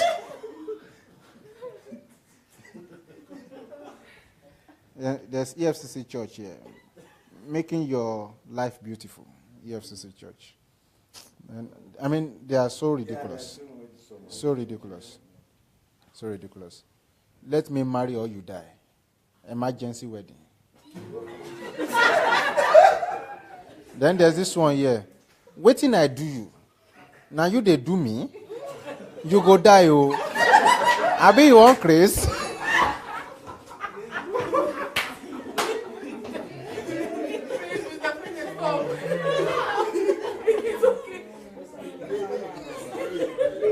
Success. Let's see your money charges. Okay, so I think for me, very, very ridiculous was this recent program. I saw, because Success posted something on his Facebook page about all kind of charges. Explain that to us. Yes, so this recent program was I think this one you have to mention the name of the person. I just have to. This program was aired in Ghana by a denomination called ICGC. And I was told... What is ICGC? International Gathering of Champions. It's KICC. No, it's Mensah Tabi. Who is the pastor? Bishop Mensah Tabi. Mensah Tabi, yes, okay. Yes. So that program was so huge. I think it's been described as one of the largest crusades in the history of Ghana. Okay. A lot of people. And one of the pastors, of course, a Nigerian that was invited to the program was the one who made call for all of these charges from people. So his name is Matthew Ashimolowo. So he made calls for, I think there are 6 categories altogether. So if you want 24 hours miracle, according to him, you need to pay $240 US. No, is this a secret or it was real? It's on the website. It's on the website. Huh? It's the website actually. You can go to www.centralgospel.com. Yeah. This from the website? So go to www.centralgospel.com/give. You are the place with pledges. They displayed it though. It's on the website. We're on the website. It's not hidden. It's here. Yes. But why do you say it's Ashimolowo? It's not The Ashimolowo. YouTube is there. The YouTube video. His name is YouTube even is here. There's a YouTube video, and in fact, his name is here. So it's not something. We are not even backstabbing him. It's there. They can confirm it. Central Gospel. He put his own name there. And this was not even we are trying to reveal anything. It's there. His name is on Yeah, Matthew Ashimolowo. So what does it say? 24 hours Miracle. is. It costs $240 US. So if you need a miracle within 24 hours, you have to pay how much? $240. $240 US.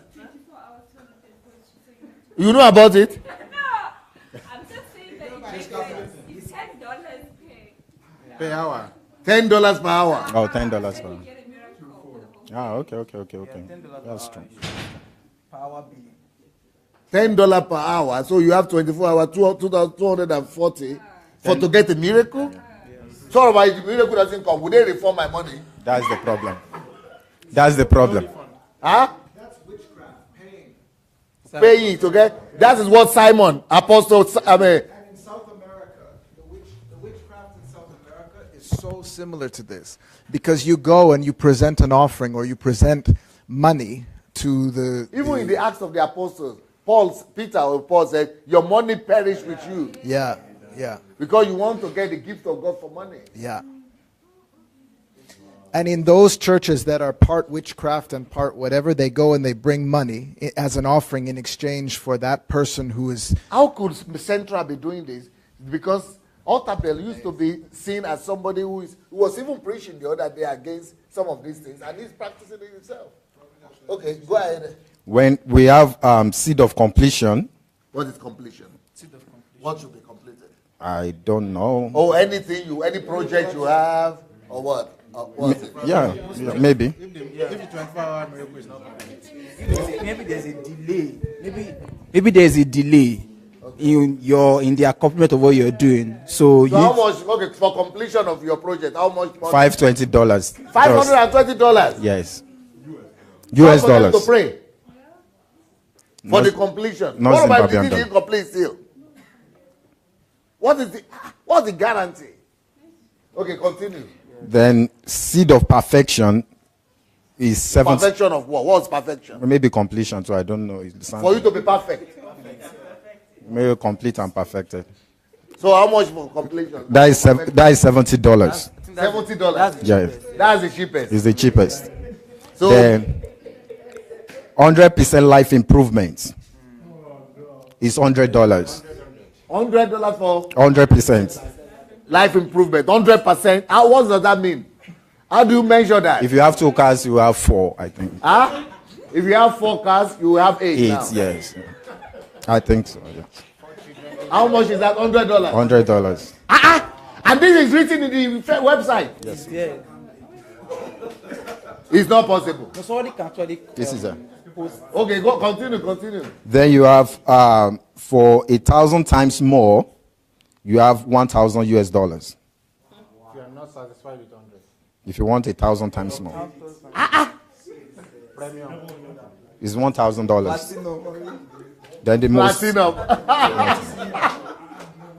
most embarrassing is millionaire status. If you want to become a millionaire, you pay $5,000.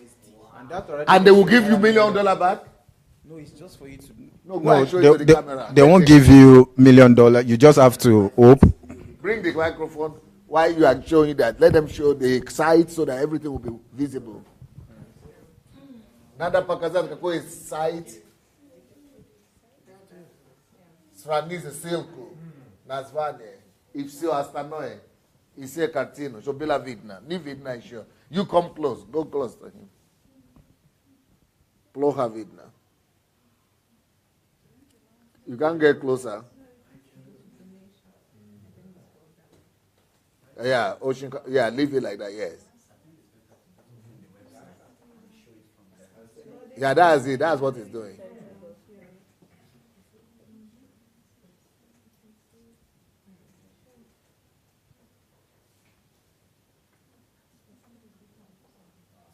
Krupne, what is that? Elinizia oje krupne.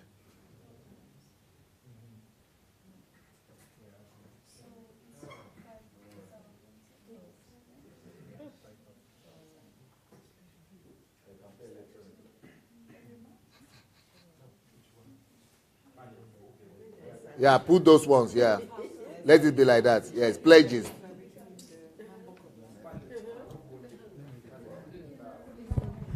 So,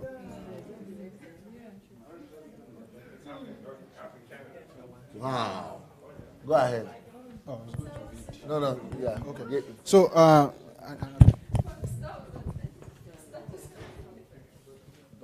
Go ahead, Anton. Hello, everyone that is watching me on the platform now. My name is Heidi. Peter. Africa is considered as the dark continent in the world. But if we commit the sin of silence, Africa will be called the darkest continent in the whole wide world. That is why everybody on the platform, you cannot afford to keep silence again on this menace. You have to rise up and write something. Your little voice is enough for you to say something. You can write a little phrase of letters. Yes, It can go a long yes. way. I charge you to stand up. I charge you to stand up. This is enough. Is enough. We cannot keep quiet. We cannot keep silence. We cannot fail in the place of not speaking. We cannot commit that atrocity. I stand to condemn anyone on the platform that will watch this event, this program tonight, and you are not doing something. This program was meant to give us light, and we have received this truth. It is our time to show this truth to the rest of the world. Ooh. I commend everybody to rise up and say something. We cannot keep quiet, and this is the time for us to bury religion in our country, in our continent. The menace of religion has put people in bondage. Religion has so captivated people. Religion has made people not to think. Yes. I want you not to keep silent. I want you to raise your voice. If you cannot say something, maybe you can write anybody. Anybody is capable to showing that your tweet forward. I beg you, don't repeat the mistake that your fathers made. They keep quiet, they accept religion as if it was okay. Until we travel here and our eyes are open that what we are having is organized religion. We are saying no to religion in Africa, and we condemn every religion in Nigeria. The time for the kingdom of God to be born is now. And that time is now. What a time to be alive. Congratulations, everybody. Thank you, I do. Thank you. Yeah. Pastor Sunday, this thing is, it's not only in Africa, it's in Canada too. So you think, oh yeah, we're smarter? No. I had one, I was 17. I had one preacher that was a visitor, and it's usually the visitors that come from different countries. And he he's asking for you to bring a seed. I don't know what it was for by now, but I think seed? A seed. No, like money. So I bring my money, cash. I bring my little $20, and he looks at me. He takes it. He's like, "You're tall." And he goes and says, "That's the revelation." Yeah. He goes and says, "Do you play basketball?" Well, yes, I played high school basketball for 1 year. He's like, "Mm-hmm. You go to the NBA, make a lot of money, and then help pay off the church." Can you believe that? And at that point, I knew, I'm like, something's off. Something's off. Why? How come NBA? Because you are tall? Yes. But guess what? I weighed probably 145 pounds. Couldn't push anybody off of me. The wind would push me if I was walking down the road. And somebody else went to the NBA and wasn't a Christian at all. Because he worked. He worked for it. I didn't know anything about work. So we have this in Canada all the time too. Give a seed for your breakthrough. I thought Jesus already broke through for us. All of this, give a seed to get your nest near your house or here's a good one. Give your seed to get out of welfare. And everybody's jumping and hollering. Yet those same people who gave a seed are still in welfare, 10, 11 years later? It doesn't work. Pastor, I would even say, and I don't gamble, I'm just saying there is more results when it comes to the truth aligning and corresponding with reality. There's more results with people getting money from the lottery. Because there's always a winner. Even if I don't win, there's a winner. Than to go and give a seed. So church is more a scam than lottery. That's what I want to say. So people in Canada too, we have to use our brain. That's it.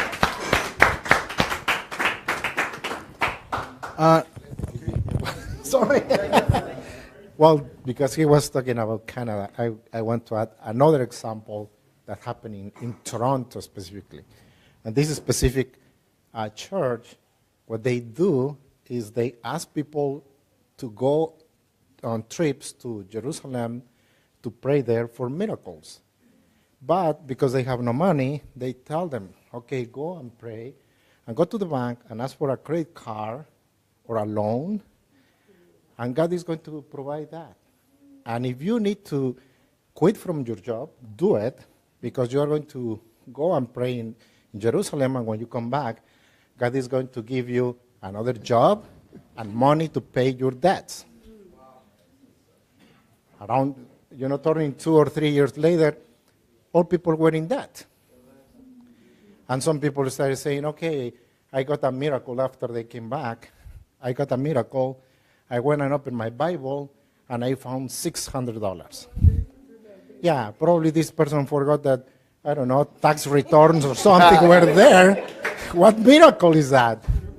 Yeah, but it's just manipulation and taking advantage of, ignorance of the people, or probably they want miracles, but no, that's not the truth. The truth is work. Work. As he said. Thank you so much. The reason why we are saying this is it's about the paradox of there are so many slaves, hence there's a slave master, therefore let us despise the slaves.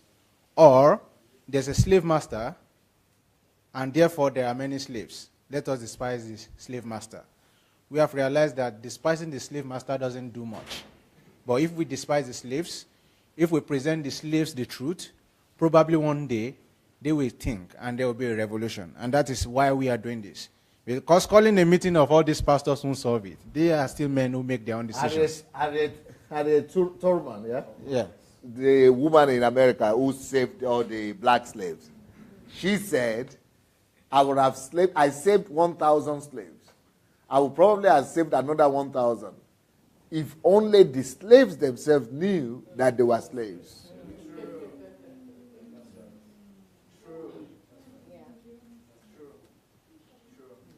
So a lot of people, why we're doing this program, so that people who are slaves in those churches will know. Because they don't even realize they are slaves. So that's why we are talking about this, and you understand? So as many as possible people you can talk to, don't hold back. Another thing that's not consistent with the truth that they do is especially in the area of preaching healing, and like you've already expatiated on earlier, about how come they preach about healing but go for checkup? Abroad also? Yeah, abroad. They do it in the state-of-art facilities. That's where they go for checkup. They check their blood glucose. They eat healthy, but they don't tell you all of this. How come? But they're asking you to wait on a miracle. How come they are saying politics is dirty? Don't associate with the world. But they are making friends with politicians, and those ones are bringing tithe and offering from stolen money. Let's talk about where the money is coming from the coffers of the nation. Many years ago, we heard of one whose private jet was used to launder money from Nigeria to South Africa. One of the biggest people in Nigeria, father of faith. God help us. A certain church had it as a policy never to allow any one of their members study law, because lawyers are liars. Then one day, the church was in trouble. Then there was no lawyer in the church. They were taken to court. That was when they realized the need for a lawyer. So how come are we being taught all of this? How come the emphasis on your faith is on the 2 hours of raising holy hands? One of which I have not found consistent with the truth also is this issue of comedy in the church and the angle at which they are attacking it. If they attacked it on the basis of more important things to do that enriches the mind of the people, that ends, there is no time, within the church program to do that, I won't have a problem. But when they begin to attack it on the basis of this is the Lord's altar, then are you reconstructing what Jesus came to demolish? How did we get into the place of altar and pews again? How? At what point is the altar different for you that the pews is now less holy? I thought what happened when Christ died was that the curtain was torn from top to bottom. How come are we building that same thing again? Whereby this place is holy, don't come here. So that stage is only for holy men. That's why only pastors climb on it. So we are returning ourselves and the people back to where Christ has taken us away from. And that is the principle of altar. And today I was listening to Pastor explain with this thing. He called it a stage, a platform. I climbed it too. So many people climbed it too. But we know places, we know. And it's not consistent with the truth. I think he wants to talk about Happy Sunday. Okay. What is Happy Sunday? No, it's even like a different thing. But one of the things that is not consistent, of course, with the truth is that we call these buildings, mega buildings we call it the house of God. So everybody is giving towards building the house of God. When in actual fact, God does not live in tents built by men's hand. So you need to see the kind of buildings that are emerging in Africa today called churches. It's always like a competition because now you hear some people are building 15 kilometer by 15 kilometer and some other people are building 70,000 capacity and 100,000 capacity. And a lot of poor people have to support all of these projects, with their last money and everything like that. So it's not consistent with the truth because all of these structures, and sometimes I keep wondering, I keep asking that in whose names are these things being built? In whose names are these lands being bought? Because at in the 100 years' time, they will be empty. They will be empty. 50 even.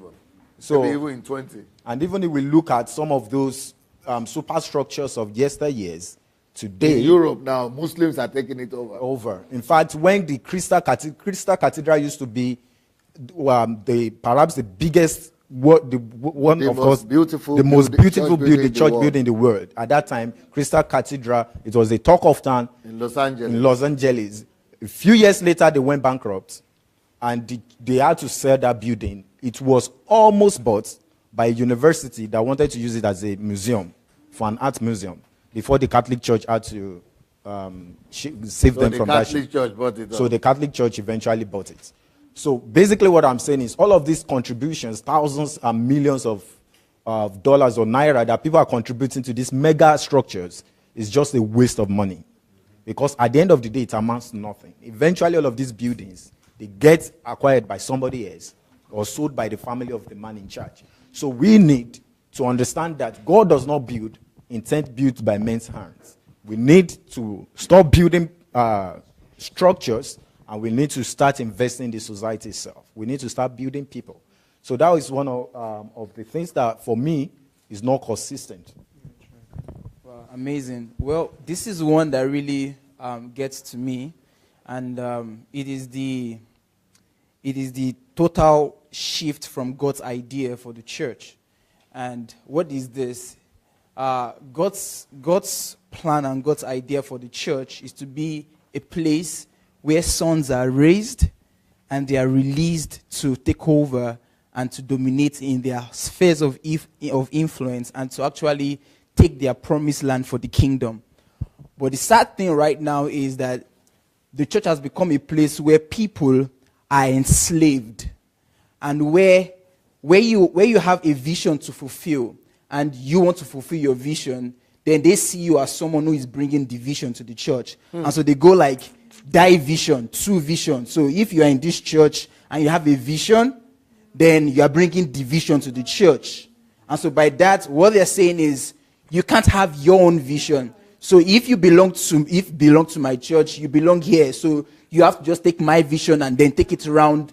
And that's the idea behind many churches that in Nigeria that are all over the world today. It is that mentality. So people that have their own callings, that have their own passion, they can't fulfill their passion because what they've been taught, what they've been sold is that no, when you join this movement, when you join this family, the vision that you are for is this vision. So wherever you go to, carry this vision. And then your vision is totally lost. Totally lost. And another one is the touch number anointed syndrome. the touch not anointed. What actually baffles me about this whole idea is I don't know how the anointed one has the liberty to address everybody. He can talk about, if you're in his church, he can address you, can tell you that you're doing this, you're doing that, you're doing this, and he has the immunity. Yeah. He must not be talked about. And he cannot be talked about. They say touch not my anointed.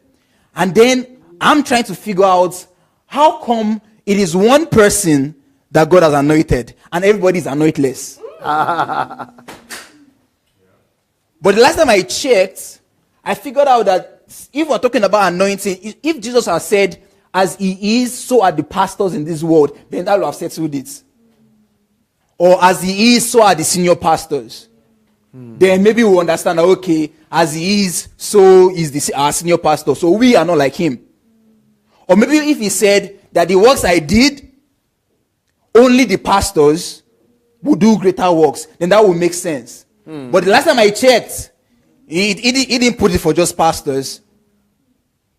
But now, pastors are doing rubbish, but because of the do not touch my anointed, and then they now use the story of Moses and Miriam and Aaron. They don't talk about Aaron.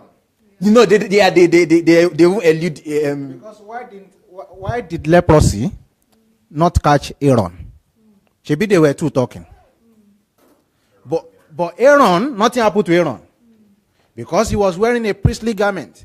Now, they are not talking about that nothing happened to Aaron. So they use the Miriam story, who was not in the office of a priest, to use fear. You understand? To use it to induce fear.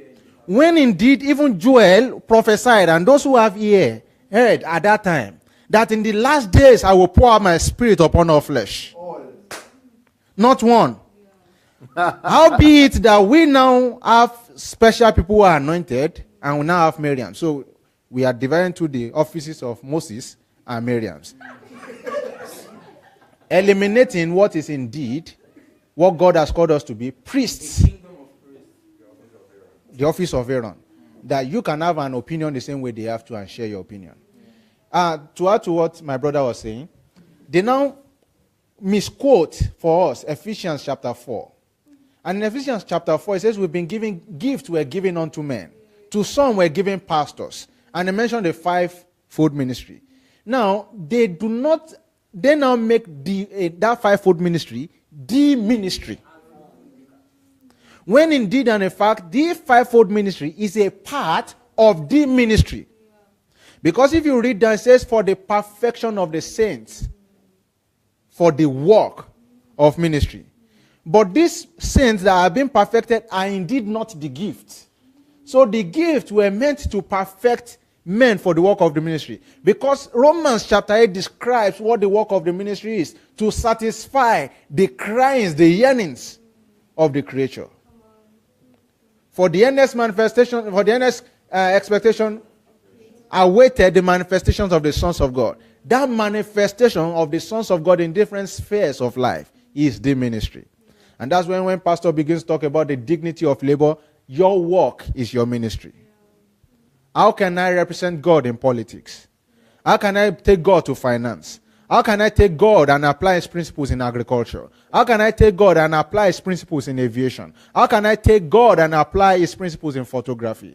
For example, he was showing us today with the camera how to be in the here and now, using the camera. And he was saying again that those who invented the camera looked at the creation of God, which was the mind. Those who invented the airplane looked at the creation of God, which was the bird. Those who invented the canoe and the ships, they looked at the creation of God, which were the fishes. And they designed these things after the creation of God. Right. So how be it that something has shifted in this generation? That we now have been brought down. We who have been given dominion. You know, the Bible says have dominion and even restored us to a better promise. How be it that those who have been given dominion are now being dominated by the same people who were given equal dominions? So when he's saying have dominions over institutions, pastors now make you feel less of yourself. Now make me feel less of myself. just because I do not bear the title. So I think the only way I can have dominion is to be behind pulpit. So instead of living my life beyond the four walls, I'm staying there just looking for relevance. Begging for relevance. And that's why you can have 25 pastors in one pulpit praying for the pastor to be sick one day. So they can just have the chance. So we must not forget that yes, we respect, we appreciate the giftings and callings of the gifts. But they do not have the monopoly of ministry. And you see, this particular thing has become a culture for us even in Nigeria, that we only respect people with titles. So it does not give dignity to the person sweeping the floor who would have done it happily. You know, when I walk through the streets of Ukraine and I see the old men, as a matter of fact, I was going through psychiatry. Pastor, this dignity of labor now, nothing. I've written the book now. The book they sell. Make you announce it to them. There is in Amazon. You should get it all.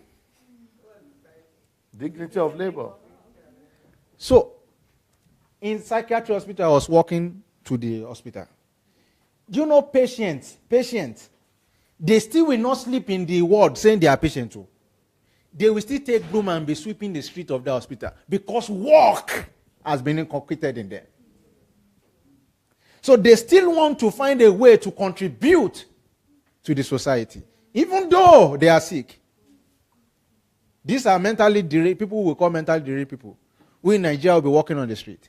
But work has become a part of them, and they are respected for what they do. The cleaner is as respected in the hospital as the doctor, because work is respected. But in Nigeria, what we respect is title. So everyone is looking for title without necessarily the essence of the responsibility that title bears. That's why people want to be called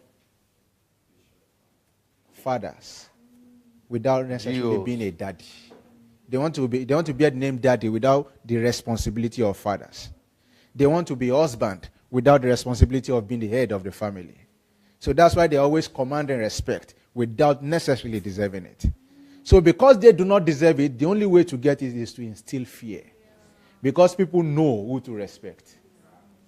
People actually know who to respect. So when they say people are worthy of double honor, it's because of the service that you provide. People will see and say, yes, this person is worthy of it, not demanding it. So the only way to get it to make them subversive and do that. So they now put under domination the people who God has given dominion. And that indeed is Antichrist. Is your pastor an Antichrist?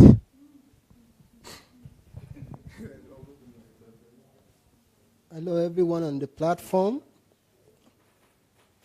One thing that is not consistent with the truth is worship. We were sold the myth that worship is music. Worship does not have anything to do with music. The last time I checked, in the Garden of Eden, God usually come to have fellowship with Adam. There was nothing that was recorded as music. No musical instrument. No musical instrument. It was after the fall of man that musical instrument was discovered. So, when a tree produces fruit, that tree is doing worship. Yeah. When the tree becomes forest, that tree is doing worship. Yeah. When the tree becomes a chair and a table, that is worship. Yeah. When the birds swim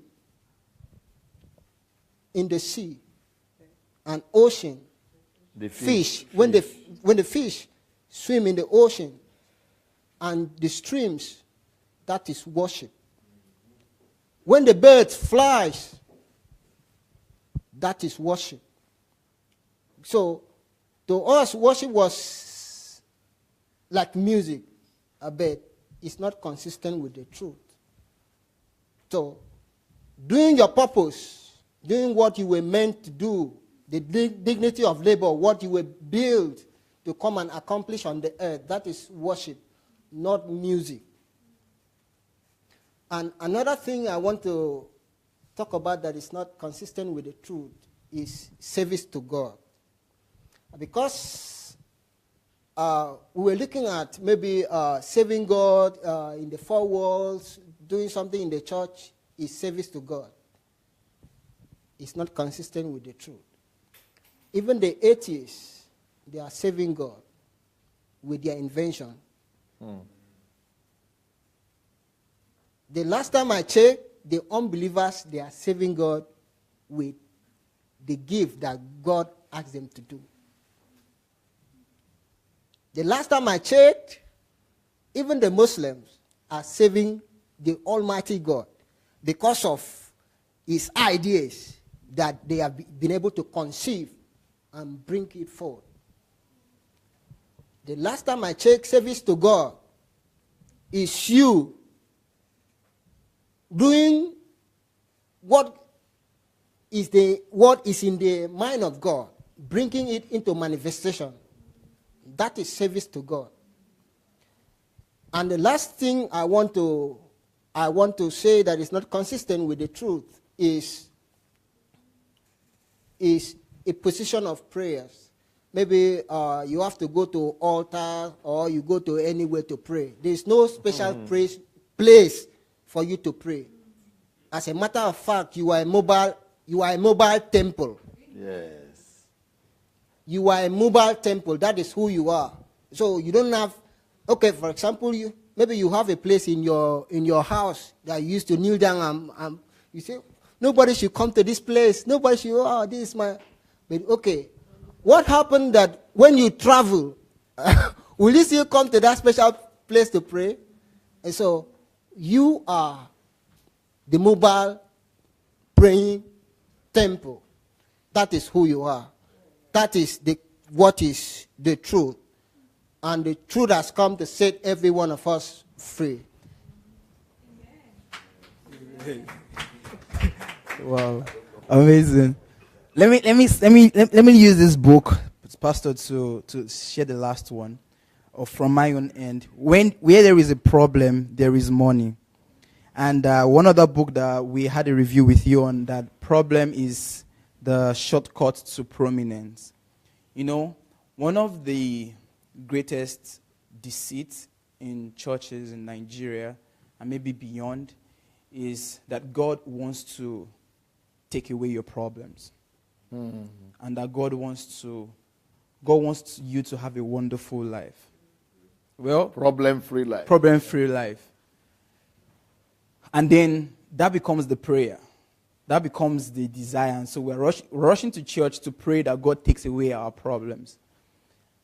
And we fail to realize that if your problem right now is that you don't have good shoes and you want good shoes, there's somebody in that church that God has given the idea to actually produce that shoe. Yep. But we are praying for God to just take away that problem. And that guy is praying for money. And his money is in the production of that shoe that this guy, he doesn't have a problem with money. He has money, but he just needs shoes. Or maybe your problem is maybe you're thinking of how to get a house. You need a house. Some people need houses. And there's another person in that church who is a builder, who actually builds houses. And you want God to just come and just miraculously do something. And your prayer is making that guy to suffer. That's not consistent with the truth. Because I found out that from Genesis chapter 1, most hyper-spiritual people, they feel like it's all about getting to heaven. And earth is useless. So their concern is just, my own is just go to heaven. It's just heaven.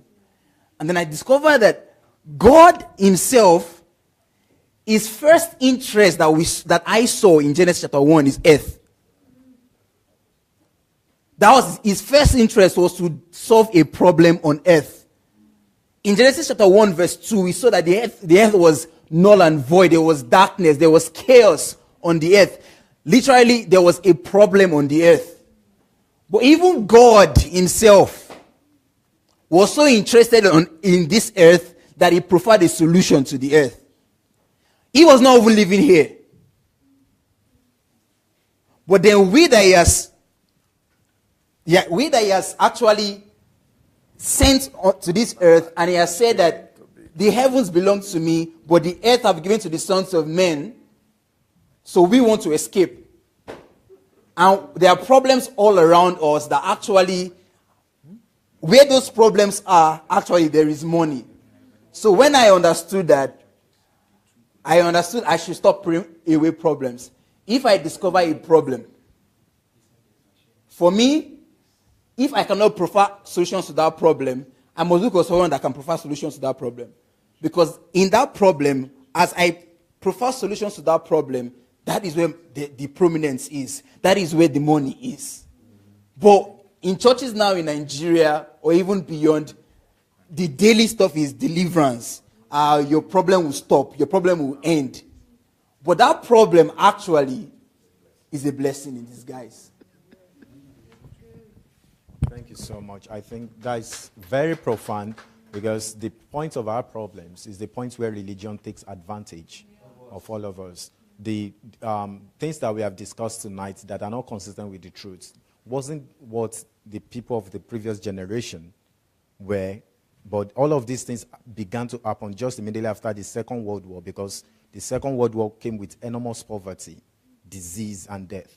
And that was when all this concept of seed sowing and all of these things, people were looking for quick instances or quick quick miracles out of their situations. And that was what bettered all of those very strange movements. So the people of the previous generation didn't battle with this same exact problem of, all of this form of manipulation. Their form of manipulation was quite different, But now we understand our problems, whatever problems that we have, is actually a point of blessing. So if we just stop running etskater from pillar to post, looking for quick solutions, then we will not become prey to those people that will take advantage of people. For me, finally, the last thing that I think is not consistent is even the word is Christianity itself. It's because Jesus Christ himself was not a Christian. Neither was God a Christian. Religion, Jesus Christ didn't bring religion to the world. He brought relationship with God.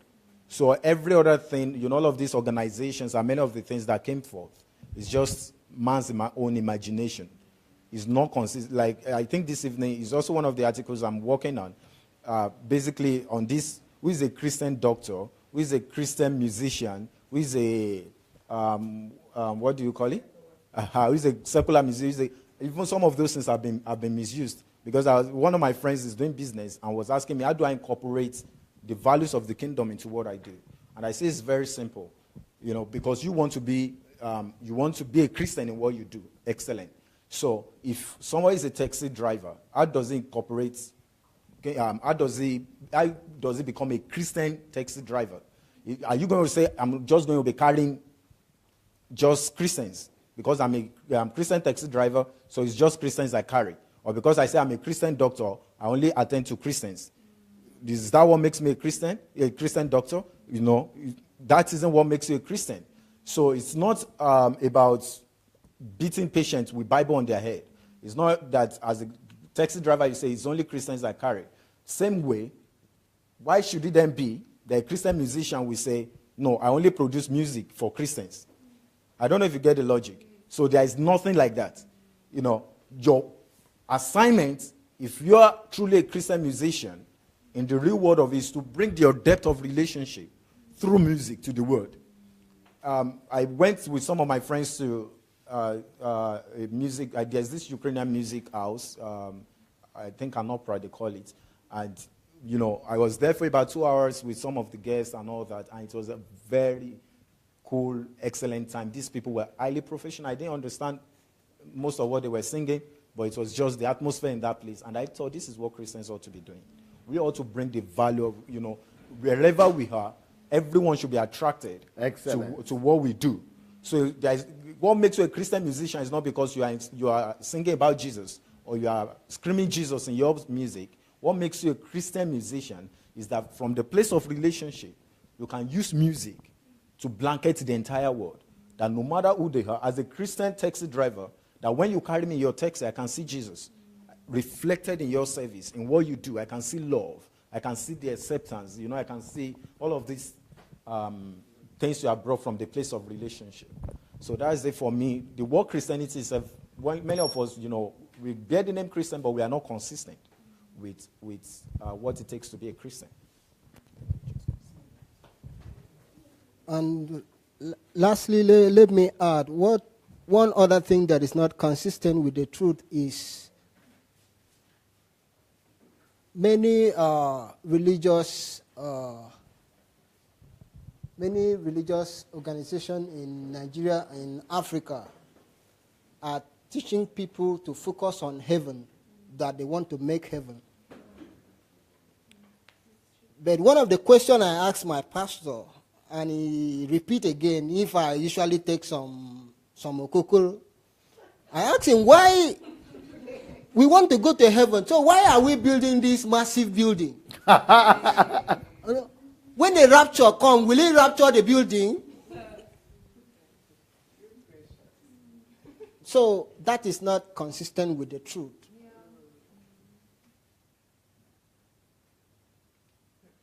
Every one of us, the day you become born again, you are born into the kingdom of God.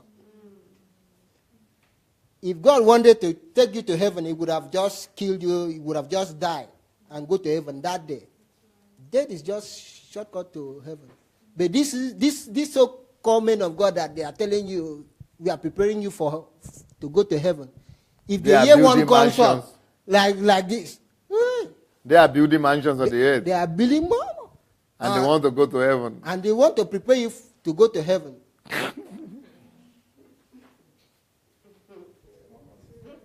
And what they are doing to you is they are just brainwashing you, and they are collecting money from you, and they are wasting your life, because your time is life. So once they've been able to waste your life, your time, that is your life, and when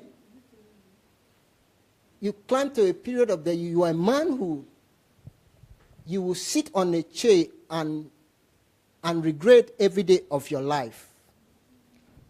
Everyone on the platform, I want to leave you with these 3 words that was said to me by my granddad. He said that youth age,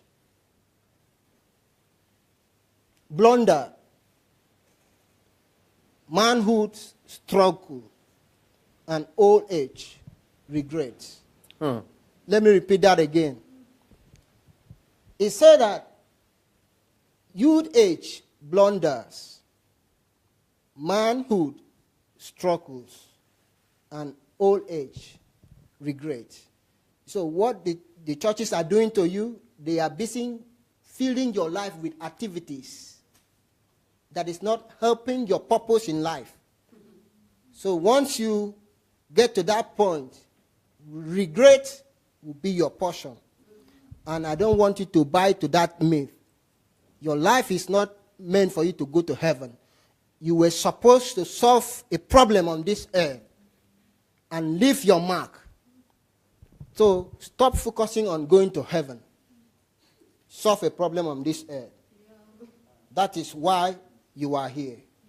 And this is the truth. I celebrate every one of you.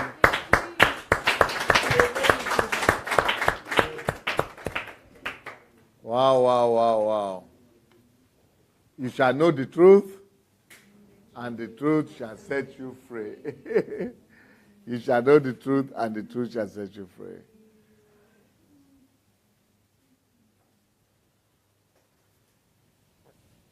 Well, what can I add again? The truth has to match with reality. And tomorrow, we are going to continue. 2 times a day. We're going to continue, first of all, at 5 o'clock British time, Nigerian time, and then later on 7 o'clock Nigerian time and British time. Thank you so much for your time. Take care of yourself, everybody. We'll see you tomorrow. Good night.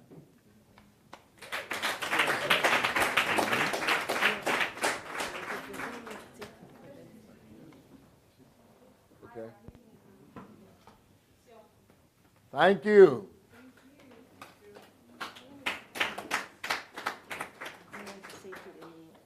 Okay. No, just this.